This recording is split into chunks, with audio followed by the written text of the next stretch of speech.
Señores asistentes, tengan todos ustedes muy buenas noches.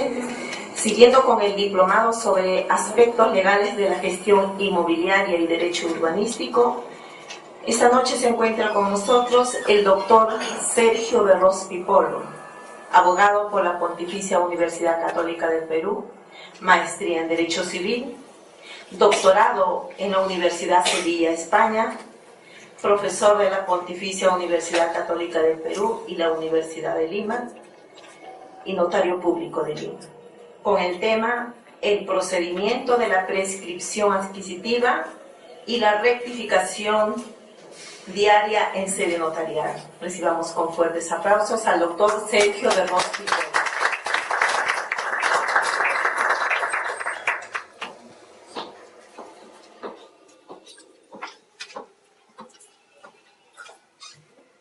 Muy buenas noches. En primer lugar, para agradecer al doctor Jaime Guillén, coordinador de este diplomado, con quien me une una gran amistad de hace bastante tiempo. También aprovecho para felicitar, porque es una persona bastante dinámica y en estos ya largos años que nos conocemos, siempre lo veo activo, ¿no? Promoviendo ese tipo de actividades académicas, ¿no? Entonces, bueno, sin mayor preámbulo, vamos a empezar a desarrollar el tema que me han asignado, es el tema de la prescripción adquisitiva notarial de predios urbanos. Lo primero que habría que decir es, pensando sobre este tema, unas primeras reflexiones antes de empezar el tema, ¿no? La prescripción adquisitiva, de mi concepto, es un tema novedoso desde un punto de vista, tanto académicamente como desde el punto de vista práctico, ¿no? He estado revisando y siempre siguiendo, primero el tema académicamente y en segundo lugar porque también hemos visto a lo largo de estos años cómo aparece esta institución en sede notarial. Definitivamente, solamente como un antecedente,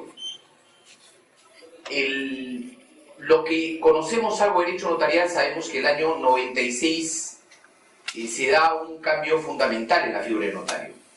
Hasta el año 96 el notario es un personaje que solamente va a desarrollar su actividad básicamente en lo que viene a ser los actos y contratos. La ley 1510 de 1911 nos dice eso. O sea, el notario básicamente se desenvuelve en lo que viene a ser la formalización de la voluntad. O sea, tenemos una minuta, esta minuta firmada por las partes es ingresada en la notaría y lo que se le solicita al notario es que formalice la voluntad de las partes contratantes en un documento llamado instrumento público notarial, escritura pública, en el caso más frecuente. El otro tema donde efectivamente veríamos al notario es lo que se conoce como la comprobación de hechos.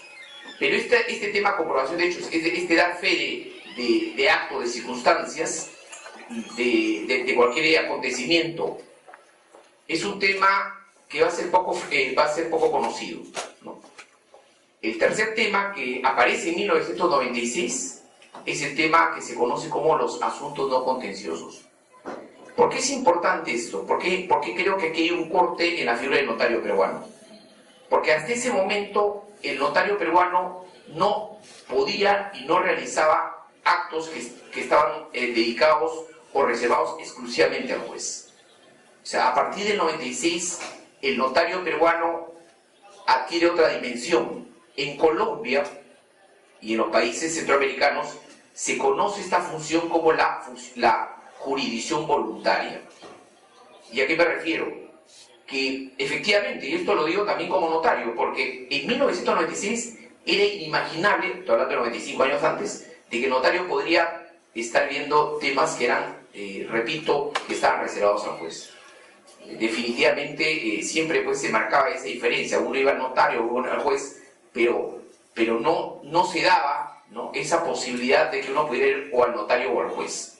Es más, en doctrina notarial hay una frase muy conocida que es notaría abierta y juzgado cerrado. Es decir, uno va al notario cuando las partes están de acuerdo. Es decir, comprador y vendedor, dos personas se ponen de acuerdo y efectivamente el notario, acuden al notario. ¿Acuden para qué? Para firmar un documento, para darle esa solemnidad, documento, instrumento público, que solamente va a ser anulado por el juez. Digo esto porque, repito, el 96 con bastante reservas, el notariado peruano recibe esta propuesta del Congreso, donde la propuesta inicial encargaba a los notarios aproximadamente 16 asuntos no contenciosos, y entre ellos no estaba la pretensión adquisitiva, pero sí estaba el divorcio, que recién ha pasado hace poco, el año 2000. Cuando llega este proyecto de ley al Colegio de Notarios, fue un proyecto firmado por todas las fuerzas, por todas las bancadas políticas. Se analizó el tema ante la decisión y creo que se optó por la solución más prudente. Se dijo, vamos a empezar con aquellos temas que efectivamente no tengan ningún conflicto, que son claramente no contenciosos. Y fueron los 6 primeros, o sea, de los más conocidos: la sucesión intestada, la rectificación de áreas y linderos, patrimonio familiar, inventarios, comprobación de testamentos, ¿no?, y adopción de personas capaces.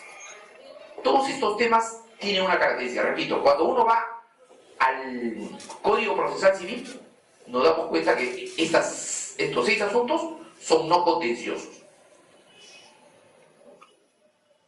Y aquí vemos la primera sorpresa, que cuando nosotros analizamos la prescripción y vamos al Código Procesal Civil, nos encontramos que es un asunto contencioso. ¿Sí? O sea, en el Código Procesal, la prescripción adquisitiva no está contemplada como un asunto no contencioso. O sea, en teoría, no debería estar en sede notarial, ¿no? Y les explico cuál es la razón, cuál es el fundamento de la ley que justamente en el año 99, es decir, 3 años después, incorpora o introduce esta figura en sede notarial. El argumento es el siguiente: durante esos 3 años, la tramitación de los asuntos no contenciosos en sede notarial, estos 6 primeros, se tramitaron, en mi concepto, con éxito. ¿Y cómo se refleja eso? Lo dice la exposición de motivos. En el número de oposiciones. Muy pocas oposiciones se presentaban en sede notarial. Y entonces, dentro del contexto de lo que es la ley de regularización de edificación, es decir, un procedimiento ágil para poder formalizar y regularizar todas las edificaciones, se encuentra el legislador que cuando tiene que regularizar la fábrica, se encuentra que el terreno no está a nombre del propietario, pero ya la persona vive muchos años. Y entonces es ahí donde se dicen, oye, ¿qué hacemos? Vamos a trasladar la prescripción adquisitiva en una vía mucho más rápida, ¿no? Porque efectivamente en el Poder Judicial la prescripción adquisitiva demora, es contencioso, es una demanda, y muchas veces eso es un tema que ya la Suprema, estamos hablando de un procedimiento de 4 o 5 años. Entonces dice, vamos a encargar esto a los notarios, ¿no? Entonces, esa es la razón, ahí nace la figura en sede notarial. Digo, esto es importante porque esto también en otros países ha llevado a algunos cuestionamientos. Yo estuve en Colombia hace poco, en noviembre, y efectivamente tomaba noticia de que efectivamente el Tribunal Constitucional había declarado inconstitucional la norma de los notarios, pero los notarios no pueden hacer prescripción adquisitiva, ¿no? Y en esto el Perú realmente sí ha empezado a tener un liderazgo en ese tema. Y continúo. Entonces, la prescripción adquisitiva, no obstante ser un tema contencioso, pasa así de notarial, dicen, pero ojo, tratando de conservar la misma esencia de los contenciosos, es decir, que no exista oposición, que no exista conflicto. Es decir, si todos están de acuerdo, le doy otra posibilidad al interesado para ir a la prescripción adquisitiva notarial. Voy al notario, no voy al juez, ¿no? Y obviamente el plazo es mucho más corto. Estamos hablando de un plazo mucho más, obviamente, frente a un tema judicial que creo que cada vez es más impredecible, ¿no? Básicamente por el tiempo, por lo engorroso, el formalismo excesivo muchas veces de este tema.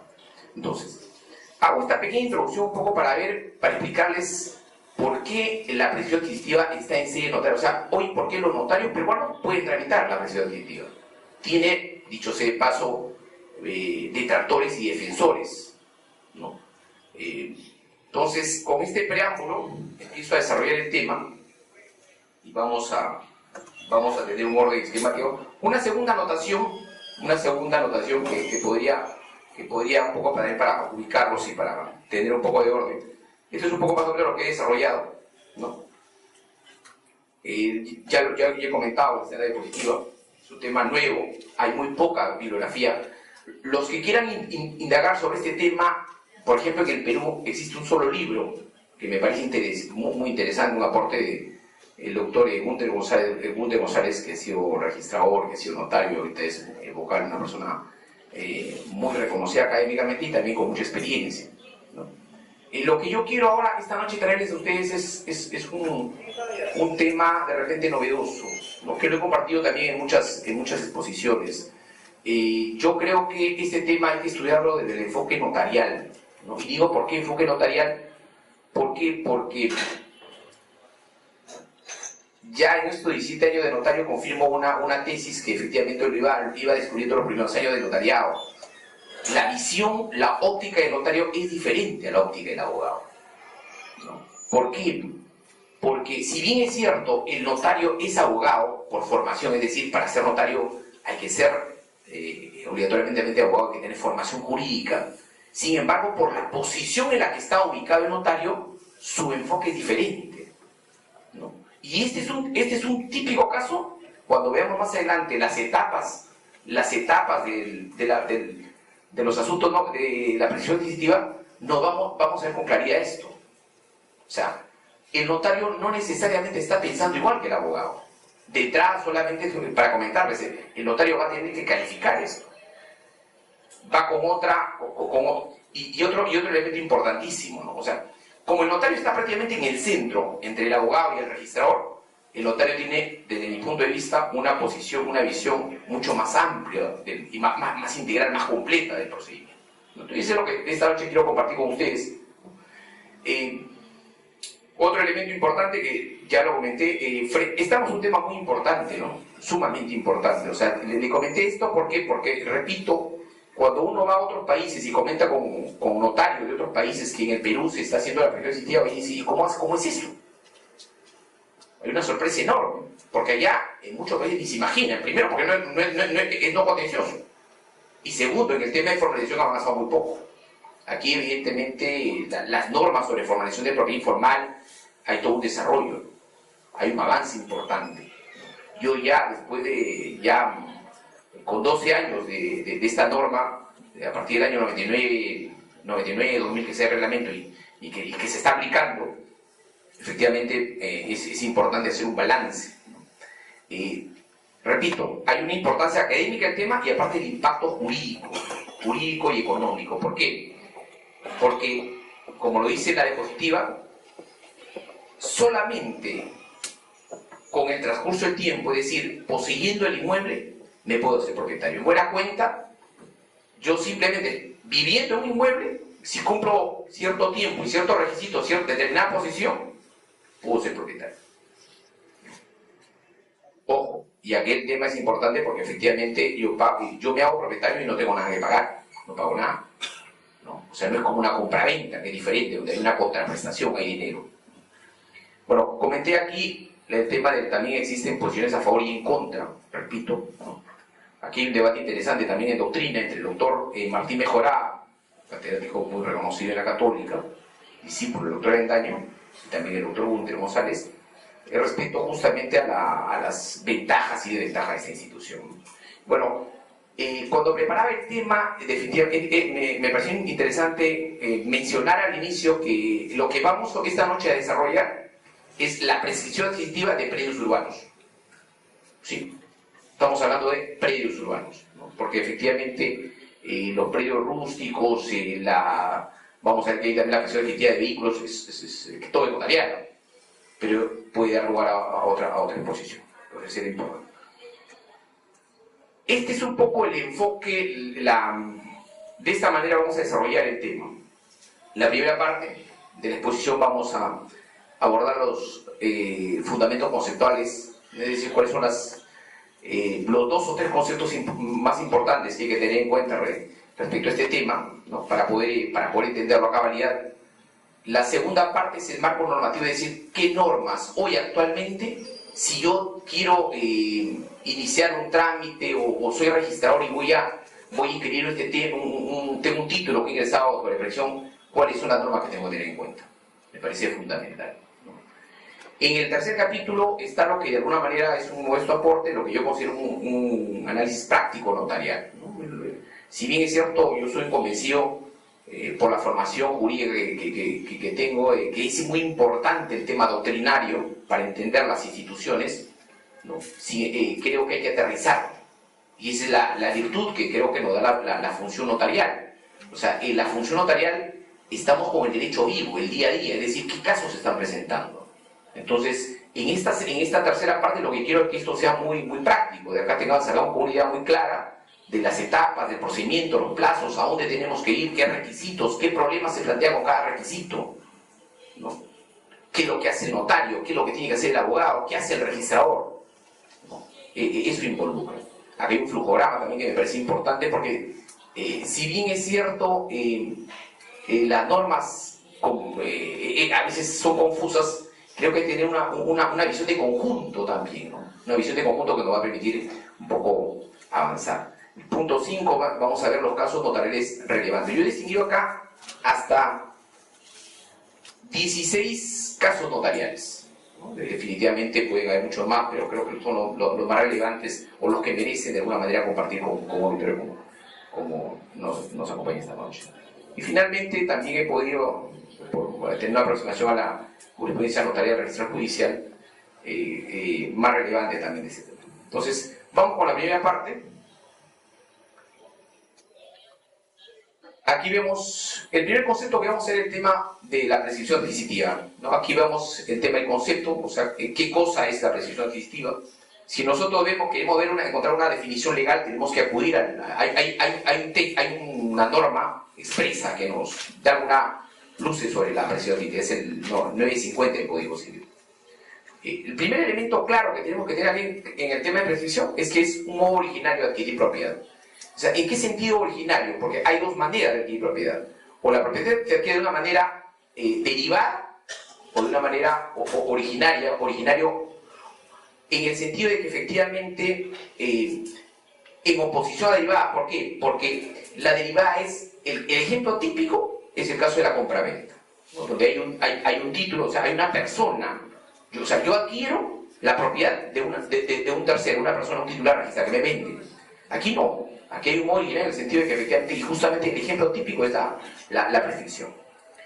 Como mencionamos, o sea, cuando hablamos de prescripción estamos hablando de cualquier persona, natural o jurídica, por el solo hecho de poseer, es decir, de vivir, de usar el bien, mueble o inmueble, durante un determinado tiempo, plazo, que lo vamos a ver más adelante, y bajo ciertas condiciones se conviertan en propietario, sin el consentimiento o la autorización del propietario anterior. Ese es de alguna manera lo trascendental acá. En el punto 2, repito, vemos que un artículo justamente nos dice la importancia del efecto, es decir, la prescripción tiene un efecto fulminante en mi concepto, porque si una persona adquiere por prescripción, la consecuencia es que el titular registral deja de ser propietario. En términos registrales, eso se denomina, se cancela el asiento del antiguo propietario, ¿no? O sea, pierde su propiedad. Por eso que estamos ante un efecto, repito, una institución sumamente importante. Es decir, es una vía, una manera como yo puedo hacerme propietario. Y repito, sin pagar un solo centavo, solamente viviendo y cumpliendo con ciertas condiciones, ¿no? Por eso es que en doctrina se dice que un título adquirido por prescripción adquisitiva es un título muy poderoso y seguro. Esto frente a qué, lo vamos a ver más adelante, justamente por lo mismo, una otra consecuencia justamente de la cancelación es que el título pasa limpio, es decir, si tiene cargas, gravámenes, todo eso desaparece. ¿Se dan cuenta? O sea, es muy importante. O sea, yo ingreso con un título, el notario me declaró declaró de alguna manera, me declara poseedor y por lo tanto declara que la prescripción está bien llevada. Y finalmente hay una declaración de alguna manera fundada o válida de la prescripción. Entonces, ese título que me hace propietario al ingresar al registro público, repito, cancela, ¿no? Desaparece el anterior propietario. Y otra cosa, por eso justamente que, o sea, en ese sentido se dice que la prescripción es más poderoso que el registro. Puede haber un titular registrado si es propietario. Y ese es otro tema importantísimo, ¿no? Que estamos en dos niveles, si se dan cuenta. Uno es el propietario y otro es el poseedor. ¿Sí? O sea, eso es lo que a mí siempre me ha llamado la atención de esta figura. O sea, es un poseedor que le quita la propiedad a un titular registrado. Es transcurrido. De alguna manera, cuando uno lo ve de entrada, dice, oye, qué injusto, ¿no? Si esta persona es solamente poseedor, si yo soy propietario. O sea, prácticamente el titular es despojado de su propiedad. Cuando uno lo ve de entrada, realmente el tema... pero sigamos con la... Esto es importante también tener claro. Me pareció también interesante saber cuántas clases de prescripción hay. Y aquí en clases hay diferentes criterios. Un primer criterio es el tipo de bien. O sea, podemos hablar de una prescripción adquisitiva de bienes inmuebles y de bienes muebles. En inmuebles tenemos los predios urbanos y rústicos, más adelante vamos a ver con mayor detenimiento estos temas, y la prescripción adquisitiva de muebles, de vehículos, automóviles, motos, ¿no? Todo esto es, ojo, en C notarial, o sea, todo está vinculado al tema notarial. Pero repito, si nosotros hablamos desde el punto de vista de bienes, hay dos tipos de prescripción adquisitiva, la prescripción adquisitiva de inmuebles y de muebles, ¿no?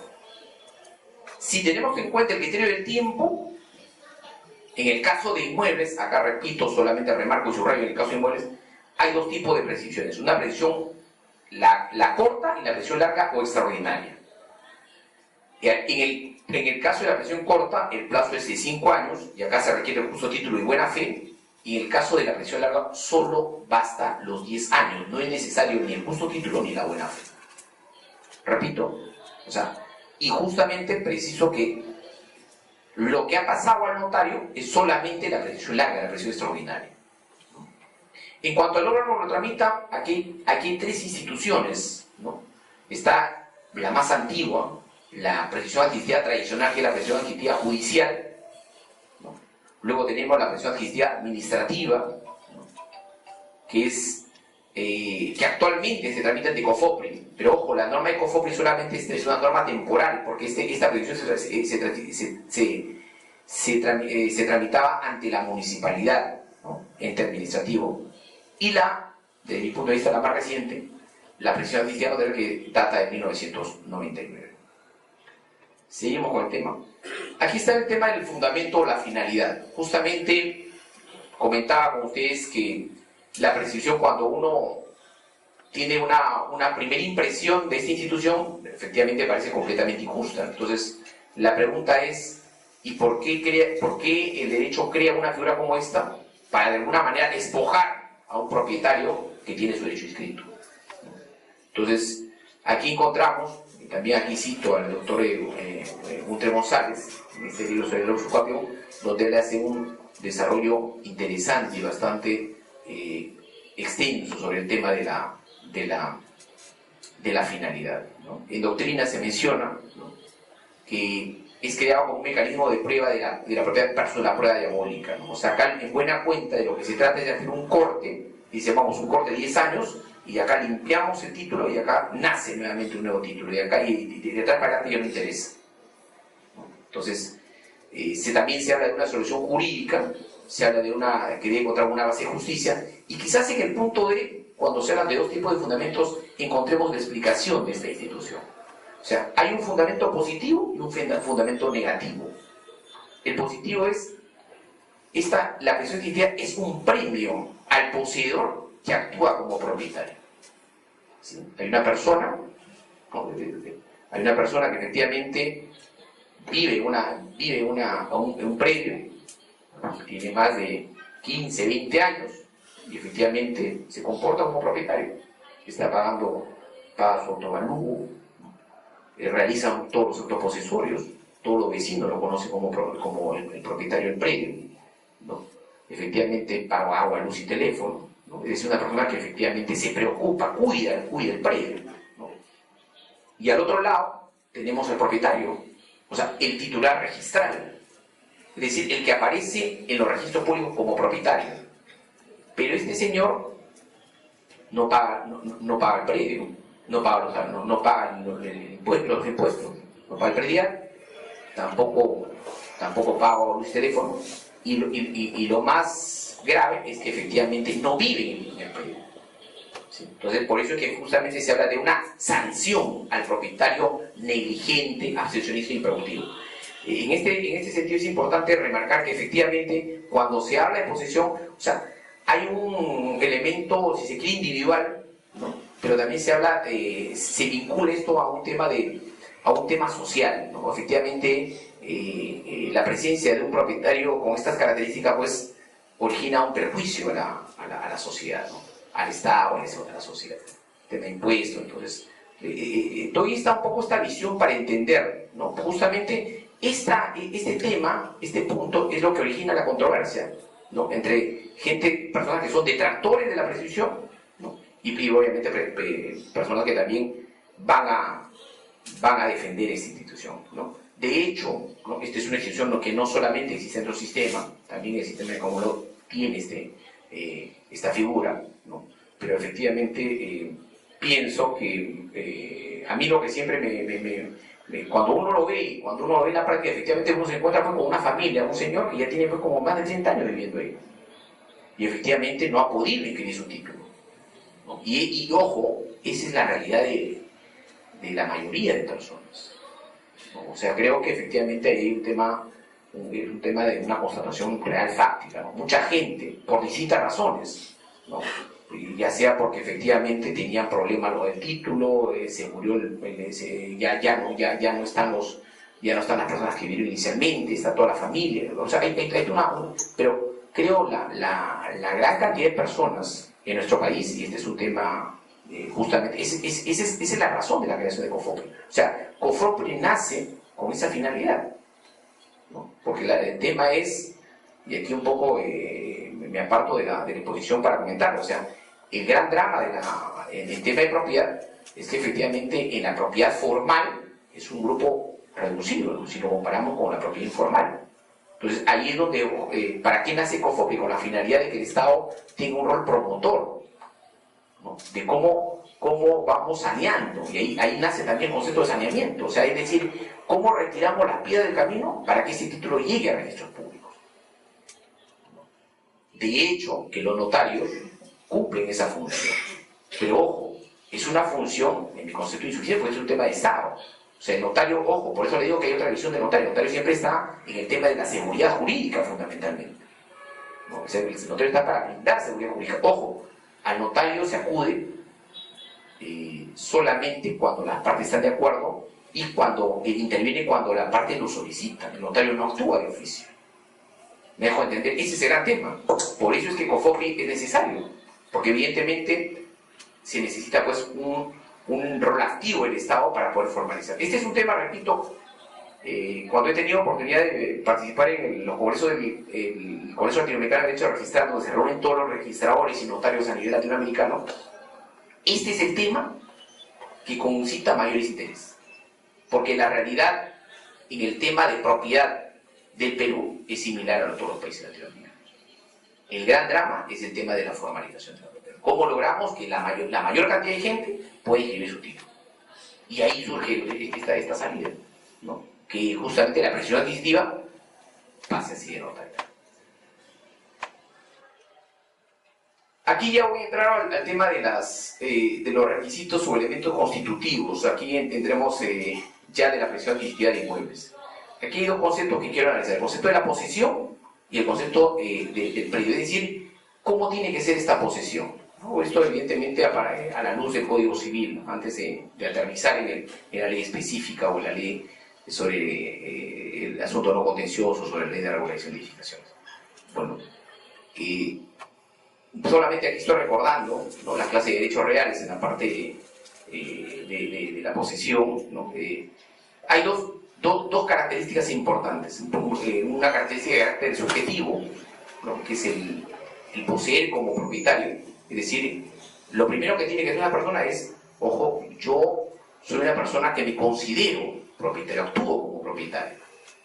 ¿Esto versus a qué? Versus a otra persona. O sea, ¿cuál es lo contrario de esto? Lo contrario es justamente que una persona reconozca a otro propietario. Es el caso del inquilino, de la arrendatario. Ahí esa persona, el inquilino no puede, pues, no tiene esa característica.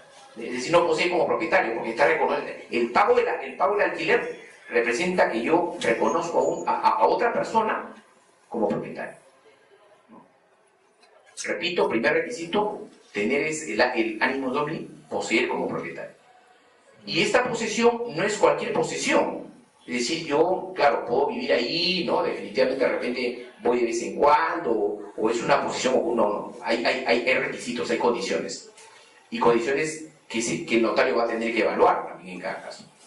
Son tres requisitos. Es una posesión continua, una posesión pacífica y una posesión pública.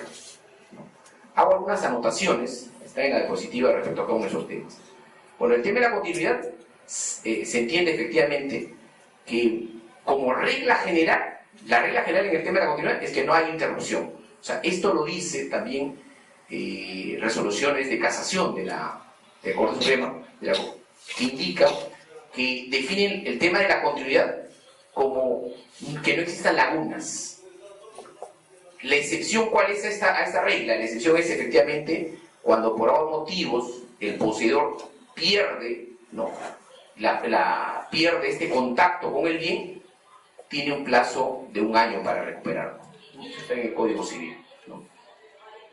En cuanto a la posición pacífica, ¿no? Y aquí en el tema de la posición pacífica, hay que verlo versus el tema del ingreso violento, ¿no? O evidentemente, o sea, la pregunta es, ¿cuándo la posición no es pacífica? Es decir, ¿cuándo la posición es violenta? ¿No? Y acá hay dos temas, quizás dos preguntas para un poco... uno, ¿esta posición pacífica debe ser al momento en que yo ingreso al bien o cuando yo solicito, yo presento la solicitud ante el notario? ¿Sí? No sé si entiende está claro las dos posiciones. O sea, la pregunta es, estamos hablando de la posición pacífica. O sea, la ley, el Código Civil exige que la posición sea pacífica. Aquí la pregunta es, ¿en qué momento se exige esto? ¿Se exige en el momento que uno ingresa al bien o cuando uno solicita o presenta el petitorio ante el notario? Aquí también hay una casación, ahí hay jurisprudencia contradictoria, pero la casación señala que la característica pacífica se exige o se requiere cuando se presenta el petitorio. ¿Sí? El petitorio. Y menciona un caso interesante que vale la pena mencionar porque es un concepto de posición no pacífica, que es el siguiente caso. Es la demanda de desalojo. Es decir, yo poseedor, tengo buen tiempo poseyendo, presento, en este caso fue judicial, presentó la petición en vía judicial, solicita al juez que lo declare propietario por el transcurso del tiempo, pero efectivamente ahí le prueban al señor que tenía una demanda de desalojo, es decir, que está siendo perturbado en la posesión. La Corte Suprema considera que si una persona está siendo perturbada, es decir, tiene una demanda de desalojo, ¿no? en giro, considera que no cumple con el requisito de la posición pacífica, ¿no? Y el último requisito, la posición en forma pública. Esto es mucho más fácil, ¿no? En el sentido de que efectivamente estamos frente a una persona que todos pues lo conocen, ¿no? Es una persona que todo el mundo no se oculta, ¿no? O sea, no es una posición secreta, no es que yo voy en la noche, salgo a mi casa y nadie me ve, no, o sea, yo soy un vecino conocido y reconocido en mi barrio, donde efectivamente la gente, todo el mundo cree que yo soy el propietario, ¿sí? Y eso uno lo constata. Ojo, eso lo constata el notario. Justamente el tema de los testigos, y que me parece muy interesante, justamente para eso. O sea, la ley, lo vamos a ver más adelante, en el trámite exige que sean mínimo 3 testigos. Entonces uno va y efectivamente, o va a la casa de estos vecinos y pregunta, bueno, y usted, señor, yo lo conozco hace muchos años, yo con la familia, hay todo eso, ¿no? Entonces, justamente, ¿por qué? Porque es una posición pública. ¿A qué bien que esté regularizando su regla? Yo pensaba que era propietario. ¿Se dan cuenta? Entonces, es en ese sentido, ¿no? Y en cuanto al tiempo, que es el segundo elemento, ¿no? Mínimo 10 años, y acá nuevamente reiteramos que solo la precisión larga es la que está en sede notarial. Repito, solo la precisión larga, la de los 10 años, esta es que donde no se necesita ni la buena fe ni el uso del título. Aquí hay 2 criterios también, que son 2 criterios para el notario, ¿no? Para evaluar el plazo de la posesión, ¿no?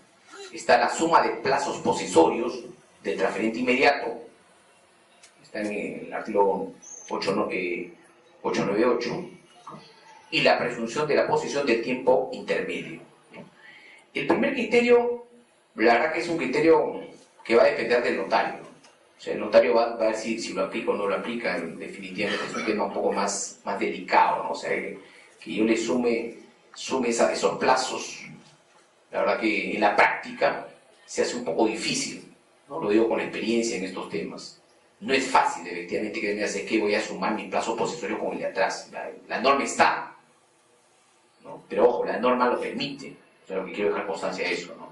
El segundo tema sí me parece un poco mucho más, de repente mucho más viable, ¿no? O sea, si yo demuestro que efectivamente al inicio tengo una serie de documentos, varios documentos donde voy acreditando que efectivamente he tenido la posesión al inicio y al final, entonces esta presunción nos ayuda.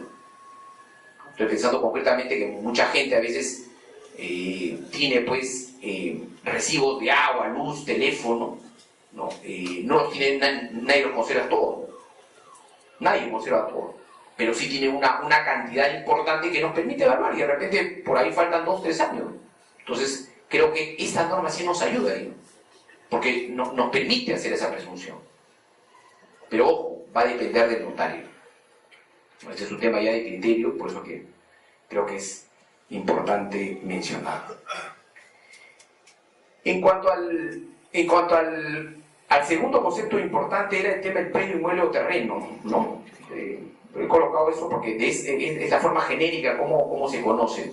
Y aquí solamente quería anotar 2 temas. O sea, la pregunta es, que más adelante también lo vamos a desarrollar, pero yo lo que quiero acá es que tengamos claro el tema. Cuando hablamos de predios, hoy ya legislativamente, gracias a las normas registrales, está muy claro este tema. O sea, hay 2 clases de predios. O sea, los predios se dividen en 2 tipos de predios. Los predios urbanos por un lado y los predios rurales.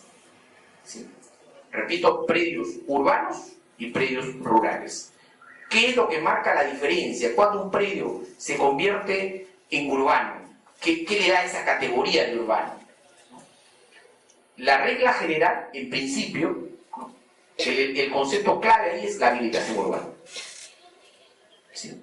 O sea, yo digo que estoy frente a un predio que es urbano cuando ese predio cuenta con habilitación urbana. ¿Qué cosa es la habilitación urbana? O sea, el terreno nace, es un terreno que no inicialmente, como de repente todavía no está urbanizado, pero el primer paso es justamente lo que debería hacerse normalmente, ¿no? Y esto lo he visto en la Municipalidad de Lima, porque yo antes de ser notario he trabajado 5 años en la Dirección de Servicios Jurídica y veía estos temas, el conflicto entre la habilitación urbana y los asentamientos humanos. Claro, lo normal es que la gente urbanice, ¿no? Lo normal, digo, ¿no? Pero lamentablemente esto pues no se ha dado, ¿no? Desde la década del 60, 70 se produce todo el tema de las invasiones, ¿no? Toda la ley, toda la normatividad sobre asentamientos humanos es una normatividad que va a formalizar las posesiones de hecho, que no tiene nada que ver con la habilitación urbana. Son dos legislaciones paralelas. Por un lado, la habilitación urbana y por otro lado, los asentamientos humanos. Solamente cierro el paréntesis para no distraerlos. Aquí para mí lo central es dejar una idea muy clara. Ojo, los predios actualmente o son urbanos o son rurales. Esa es la gran clasificación. Repito, ¿qué es lo que marca la clasificación? El tema de la habilitación urbana. ¿Hay o no hay habilitación urbana? De eso depende de que sea urbano o de eso depende de que sea rural. Pero ahí hay un tema interesante, que por eso justamente también colocaba como caso especial. Me faltó tiempo para colocar un poco algún elemento más. Pero lo que quiero que quede claro es lo siguiente. Hay que distinguir un terreno urbano con un terreno en zona urbana. O sea, yo puedo tener un terreno urbano, es decir, un terreno que tiene que cuenta con una habilitación urbana, pero también pueden coexistir al costado un terreno en zona urbana, que es diferente. Y le cuento esto porque esto es un tema muy, muy interesante. Todavía hay lugares en Lima, le comento un caso muy interesante, aquí cerca, el colegio que está acá, este colegio me fueron a visitar, aquí está en la avenida 28 de julio, es el colegio americano que está por costado, porque María Alvarado. ¿Qué pasa con el colegio María Alvarado? El María Alvarado, por ejemplo, tiene un problema. No sé si lo habrán resuelto, pero a mí me fueron a visitar hace muchos años. Es un terreno que no tiene habilitación urbana. ¿Se dan cuenta? O sea, son lo que se llaman islas rústicas. O sea, y eso pues parece impensable. O sea, tenemos un terreno donde todo está urbanizado, están las calles, todo, pero ese lado, específicamente, no hay habilitación. Y en el caso urbano de Lima hay varios. ¿Sí? Es lo que se llaman islas rústicas, ¿no? Entonces, ese es un caso emblemático. De esos hay varios, repito, ¿no? Porque son terrenos que están rodeados de todo se organizado, pero esa zona quedó, no hay habilitación urbana. Otro caso, un terreno que puede estar alejado y aparentemente es rústico, es decir, es rural, está ya alejado, pero ¿qué pasa? Pero tiene zonificación urbana. O sea, forma parte del casco urbano. ¿Sí? Estos dos conceptos quiero dejar claro. O sea, una cosa es un terreno urbano que cuenta con una habilitación urbana y otro caso es un terreno que está dentro del casco urbano. Esto va a ser muy importante justamente para efectos del ámbito de aplicación de la norma. Dejo ahí el tema porque efectivamente más adelante un poco voy a ampliar el tema. Lo que estoy haciendo aquí es una introducción. Voy a la segunda parte de la exposición. Esta es la base legal vigente y la jurisprudencia aplicable.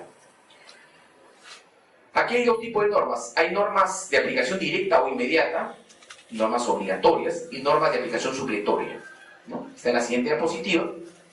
Y luego también tenemos lo que vienen a ser los criterios registrales de observancia obligatoria y las resoluciones de casación de la Corte Suprema, ¿no? Por judicial, los criterios jurisprudenciales.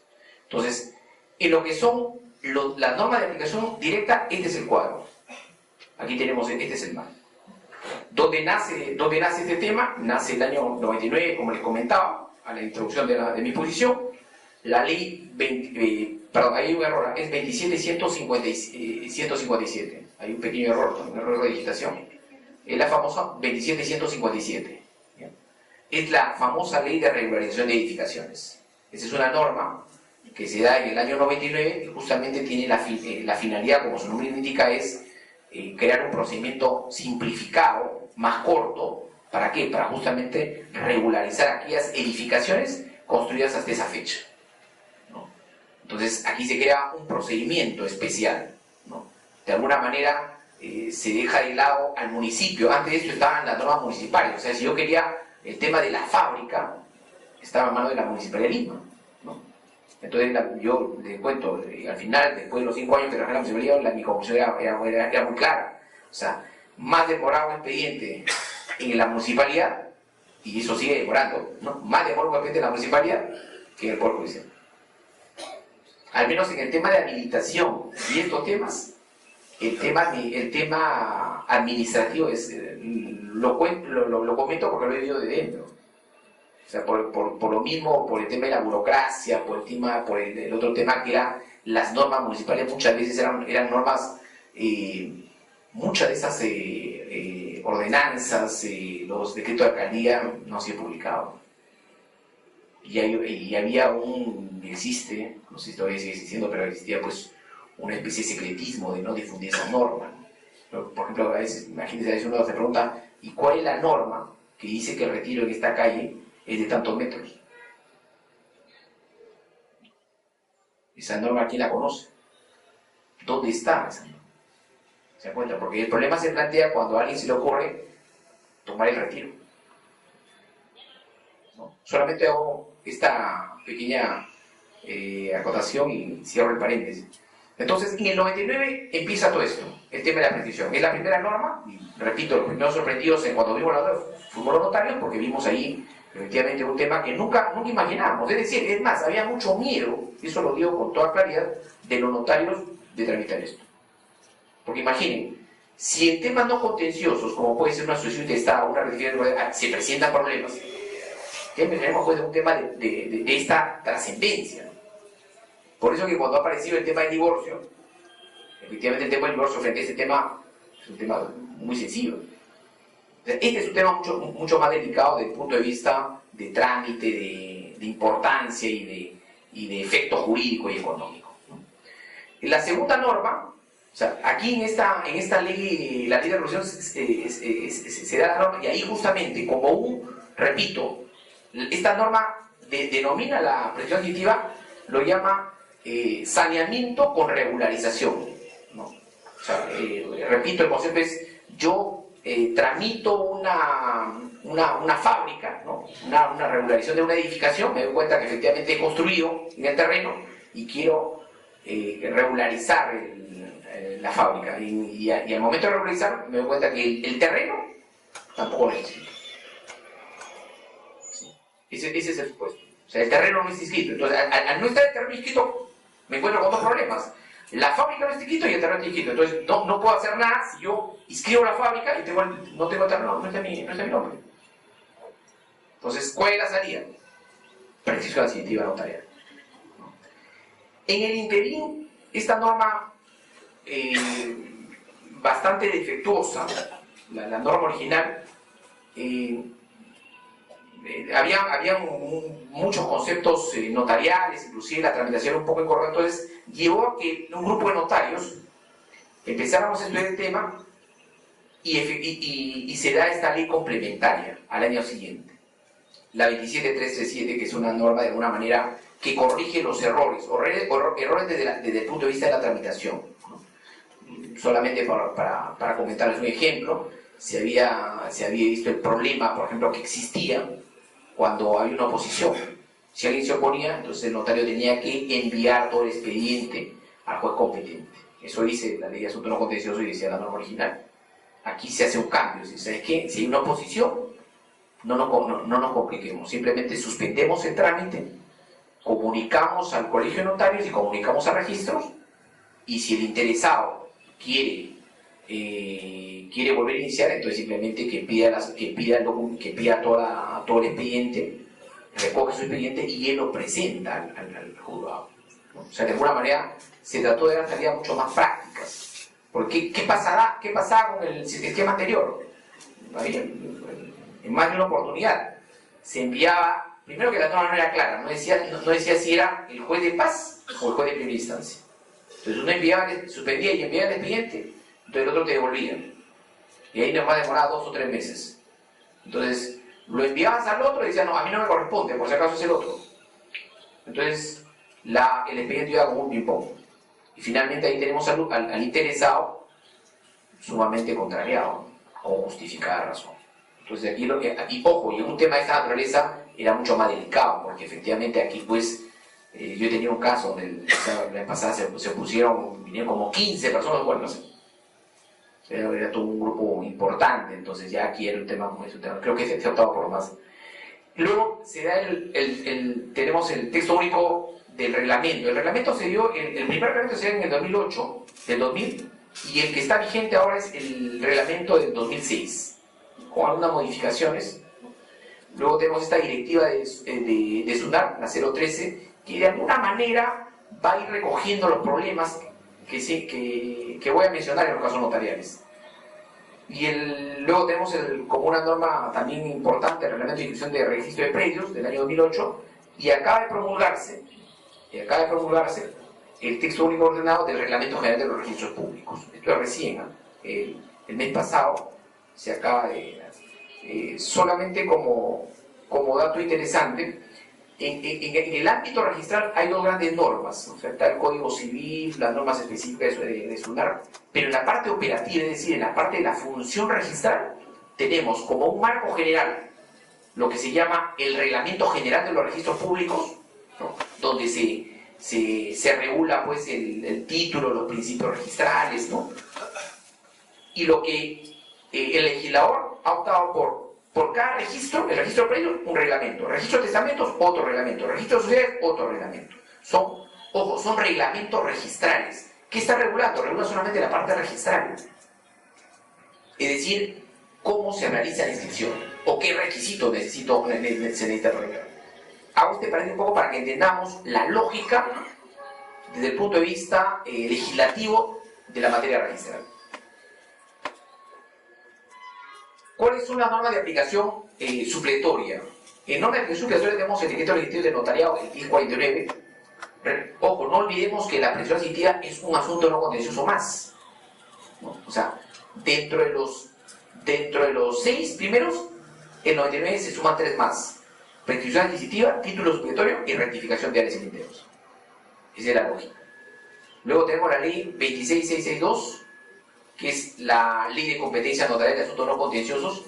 Es esa norma en el año 96 por la cual se trasladan 6 asuntos a serie notarial.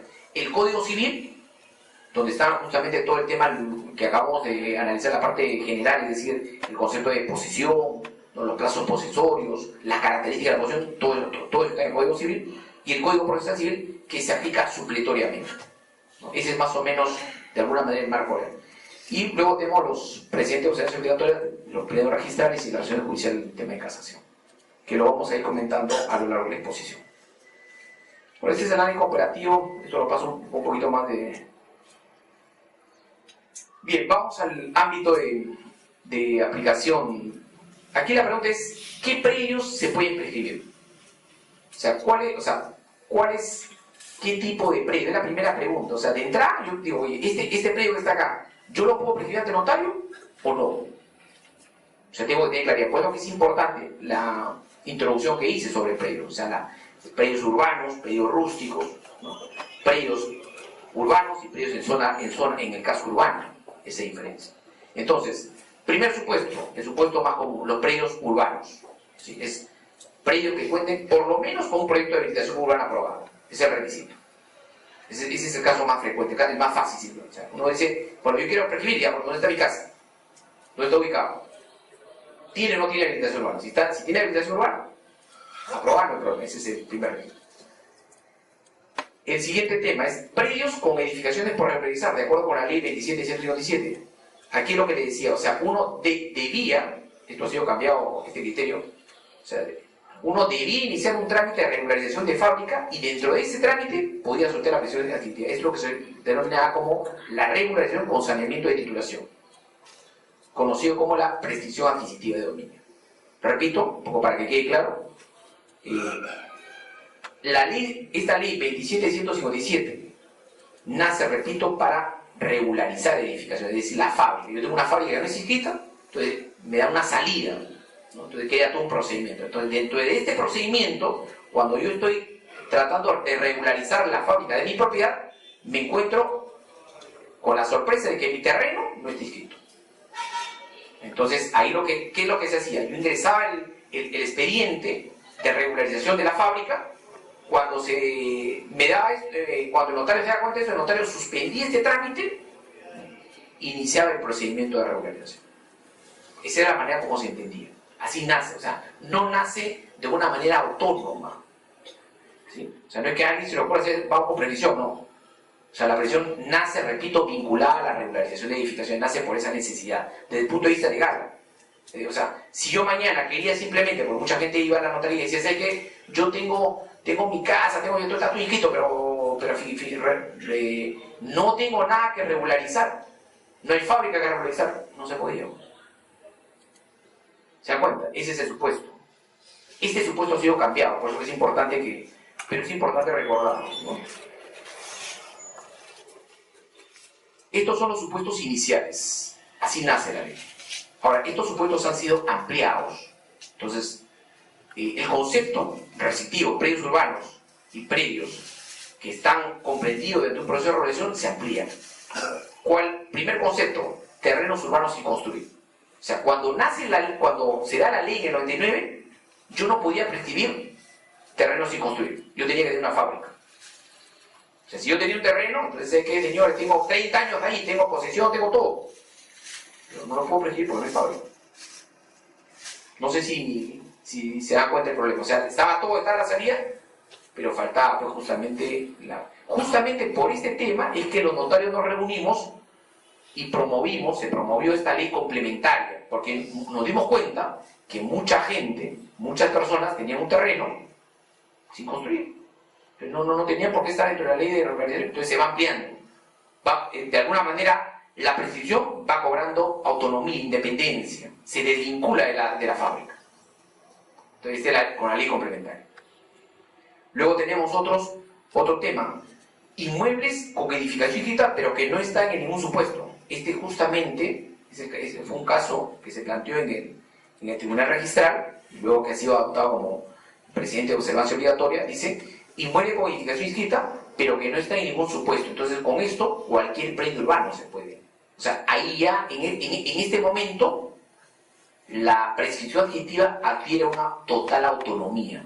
Yo ya no tengo necesidad de regularizar ninguna fábrica. No sé si se van dando cuenta de cómo evoluciona. O sea, nace, repito, vinculado a la edificación, pero luego, por la fuerza de los hechos, se va a vincular. Primero, ya no necesito terreno, puede ser un terreno construido. En segundo lugar, ya no necesito el tema del expediente previo. Y el último tema es el tema del terreno con zonificación urbana. Ahí está la norma del Supremo 01/2005, que son terrenos en casco urbano. ¿Sí? Es lo que les comentaba.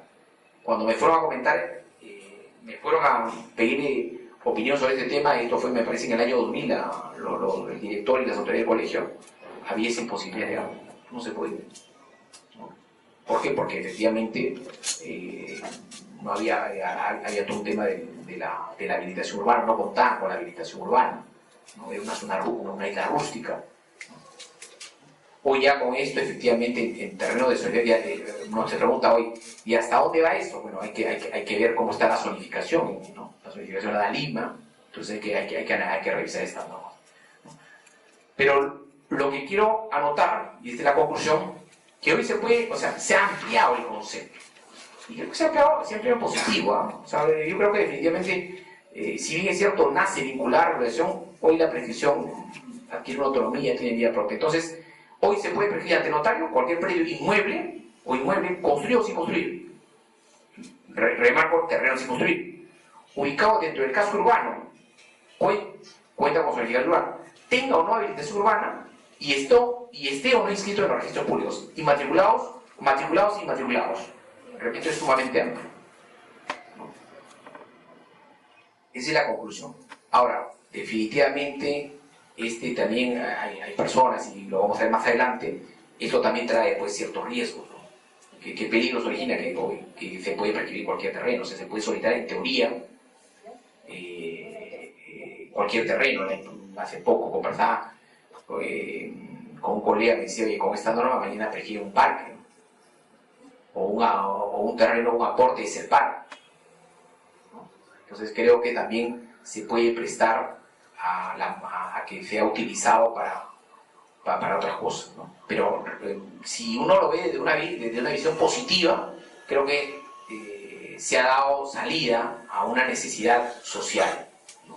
Creo que aquí ya el tema depende del notario, ¿no? Cómo evalúa esto, cada caso puntualmente, ¿no? Pero ya no hay ninguna limitación legal, hoy ya cualquiera que hay que evaluar en todo caso. ¿Qué terrenos no se pueden prescribir ante notario? ¿No? Entonces, Son iguales y prescriptibles los aportes reglamentarios, los parques, el tema de educación, en toda habilitación urbana existen lo que se llaman los aportes reglamentarios. O sea, el que urbanista tiene que dejar determinados terrenos, ¿no?, para parques. Estos parques los administra aquí Serpar, ¿no? Serpar es la entidad que va, ¿no? También deja un terreno para educación, ¿no? O a veces se deja un terreno para la iglesia, ¿no? Y las vías públicas, ¿no? Aquí, por ejemplo, es un tema bien interesante, a un paréntesis para comentarle el caso que siempre me llama la atención. No sé si ustedes han pasado por Separadora Industrial. Ahí en Separadora Industrial, que es una calle que está en Ate, una calle amplia, donde se ha proyectado efectivamente que es una de las salidas de la Molina, porque empiezan a hacer un bypass. Uno se da cuenta que llega un momento de la calle se achica. O sea, es una calle de doble vía y ya a la mitad de la avenida se corta la avenida. ¿Por qué? Porque por lo menos unas 5 cuadras han sido ocupadas por propietarios, por personas privados. Ya construido, es decir, ya la vía del costado es una doble vía pequeña, ¿no? Y yo veía ahí que lo que ha hecho el alcalde es simplemente clausurar esto. Y yo supongo que está tratando de recuperar, porque la pregunta es cómo una persona, no, y ojo, lo que me llamaba la atención, decía, porque hay un conflicto ahí, evidentemente está clausurado los locales, y el propietario colocado, puede ser propietario con de hecho inscrito en los registros públicos, pone la partida, pone todo. ¿Se dan cuenta? Entonces, definitivamente llama la atención, porque se entiende que esa es una vía pública, ¿no? Entonces, y bueno, y como esos, hay varios casos, ¿no? Definitivamente el tema de... pero, repito, la vía pública son imprescriptibles. Otro caso es el tema de los condóminos, es el Código Civil 895. Los predios rurales solamente pueden prescribirse en vía judicial y en la vía administrativa. COFOPRI también tiene competencia sobre esto. Entramos al tema de ya la participativa notarial, el notario. Aquí el primer requisito es que el notario tiene que ser abogado. Ese es el primer requisito. Digo esto ¿por qué? Porque todavía en provincia existen notarios que no son abogados, no son notarios nombrados con la ley de 1911. La ley de 1911 no requería que el notario sea abogado. Entonces todavía hay algunos notarios ya mayores, ¿no? Obviamente, pero que todavía que son notarios y no tienen el título de abogado. Entonces, la prescripción solo lo puede hacer el notario abogado. ¿Qué notario? El notario de la provincia donde está ubicado el inmueble. Aquí esto también plantea una confusión entre el distrito notarial versus la ubicación del oficio digital. La pregunta es, si yo tengo un inmueble en Jesús María que quiero efectivamente prescribir, la pregunta es, ¿a dónde voy? ¿Puedo ir a un notario de La Molina o puedo ir a un notario del Pueblo Libre? ¿O tengo que ir necesariamente al notario de Jesús María? ¿Sí? Esa es la discusión que se planteaba, ¿no? Entonces, la norma dice distrito notarial y habla de notario de la provincia, ¿no? Entonces ahí justamente hay una confusión entre el distrito notarial y la localización distrital. Ojo, el notario de Jesús María es un notario de Lima, el notario de Puebla también es un notario de Lima, o sea, la competencia es el distrito notarial, ¿no? Yo puedo ir a cualquier notario, pero ojo, repito, aquí la confusión se planteaba por el concepto de distrito notarial. No entendía el distrito como el distrito como organización política. Consentimiento unánime o acuerdo de todas las partes. Esta es una de las características del tema de los asuntos no contenciosos. O sea, es por esto justamente que al notario, dentro de esta corriente doctrinaria de los asuntos no contenciosos, se le llama el magistrado de la jurisdicción voluntaria o el magistrado de la paz. ¿Por qué? Porque, repito, el notario interviene cuando las partes están de acuerdo, esa es la naturaleza del notario. O sea, yo no voy al notario a pelearme, yo voy al notario porque estoy de acuerdo con la otra parte y voy a firmar un documento, estoy ratificando mi voluntad. ¿Sí? Esa es la naturaleza. Entonces, con esa naturaleza se crean los asuntos no contenciosos. Entonces, como aquí no hay contienda, se dice, como aquí no hay conflicto y todos están de acuerdo, en teoría, en principio, entonces vamos al notario. Entonces, primer requisito, y esto va a ser importantísimo porque lo voy a explicar más adelante. Mi consejo es que si existe la menor duda de que exista alguna posibilidad de oposición, están perdiendo su tiempo ante el notario. Es mejor ir al poder judicial. ¿no? ¿Por qué? Varias razones. La primera de ellas, ojo, si yo voy al notario, lo que quiero efectivamente es, uno, presento mi petición con los requisitos, el trámite, el notario extiende la escritura pública y lo inscribo. ¿Correcto? ¿Sí? Es predecible el tema. Y evidentemente, por eso, ojo, hay publicaciones, hay pagos, hay honorarios profesionales que se pagan al abogado y al notario. Lo peor que nos puede pasar es cuando ya faltan unos pocos días, ingresa una oposición. Entonces, todo ese trabajo, ese esfuerzo, esa coordinación que se tiene que hacer con los testigos, la diligencia que sea, todo se viene abajo. ¿Sí? Entonces, ¿por qué? Porque el notario lo único que va a hacer es simplemente suspender el trámite. Y simplemente uno va a tener que ir con su expediente a iniciar el tema judicial, a plantear una demanda, ¿no?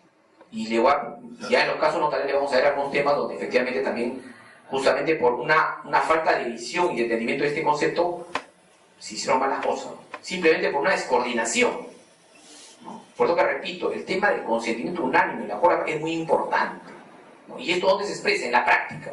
Uno, la petición tiene que estar firmada, pero tiene que estar firmada no solamente por el solicitante, ¿eh? Tiene que estar firmada por los testigos, ¿no? Y además, y esto ya es un tema de si el notario lo exige o no lo exige, creo que acá es mejor exigirlo, el tema de los colindantes, ¿no? ¿Por qué? Porque de esa manera el señor está comprometido, o sea, está convencido de colaborar con este tema, ¿no? Porque muchas veces dices, hay que no firme, solamente firme una persona, ¿no? Ya coordiné verbalmente, entonces uno va a hacer la diligencia, se encuentra con el señor y dice, a mí no me han dicho nada. Yo al señor en principio no puedo firmar nada. Y ahora, con el grado de confianza y de inseguridad que existe, efectivamente la gente, si es que no es tu amigo, si es que no te conoce, si es que no se le ha explicado, evidentemente no va a colaborar con la diligencia. Entonces, por eso digo, repito, aquí mi consejo es que si y este día es un tema ya del interesado y del abogado, la persona que prepara el expediente, el coordinar, ¿no? El ver, pero, y también por otro tema, ¿no? Porque efectivamente muchas veces, cuando uno, ya un tema práctico, cuando uno ingresa el expediente, va a tener que pagar, uno, los honorarios del abogado y por lo menos el 50% del honorario del notario para las publicaciones, que no es barato, ¿no? Entonces, si se suspende ese tema, obviamente ahí va a haber un tema también de conflicto, ¿no? Por eso que siempre se le dice, ¿no? Por favor, averigüen bien este tema, si existe alguna duda, es mejor que vayan al juez. Es mejor, porque evidentemente se perjudica económicamente también, ¿no? Creo que es lo más sano, lo más transparente. Ahora, por eso que a mí me gusta analizar este expediente en 3 etapas, ¿no? Yo creo que acá si nosotros queremos tramitar una presión adquisitiva con éxito, hay que hacerlo con seriedad, con detenimiento y conociendo cada etapa. Entonces, me parece importantísimo identificar la primera etapa es la etapa de la preparación del expediente. Estos son los datos previos. La segunda etapa es el trámite propiamente notarial y la última es la etapa de la inscripción registral, ¿no?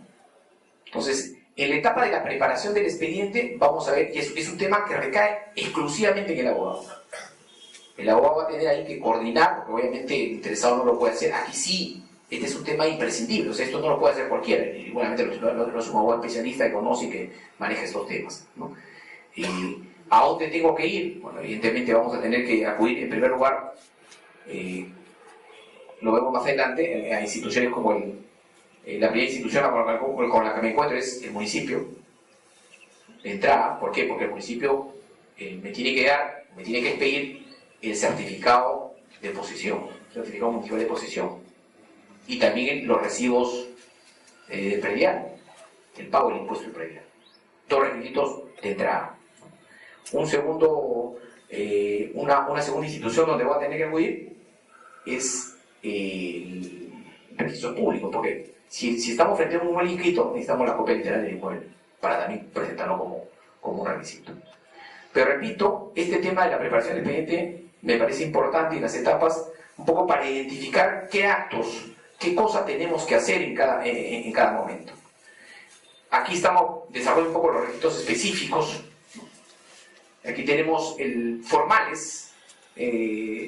La petición escrita debe estar claramente motivada. Es decir, en la solicitud se tiene que señalar en qué momento ingresé, cómo ingresé, cuál es el título que yo tengo para ingresar, ¿no? Y demostrar efectivamente que es una posición pacífica, que es una posición pública, que es una posición continuada, ¿no? Desde el punto de vista formal, la autorización de un abogado colegiado. En los asuntos no contenciosos, todo asunto no contencioso no puede ingresar a notaría si que no tiene firma de abogado colegiado. O sea, aquí no es que el notario, el interesado va realmente, o supone si fue sin minuta, que le dicta directamente al notario, no.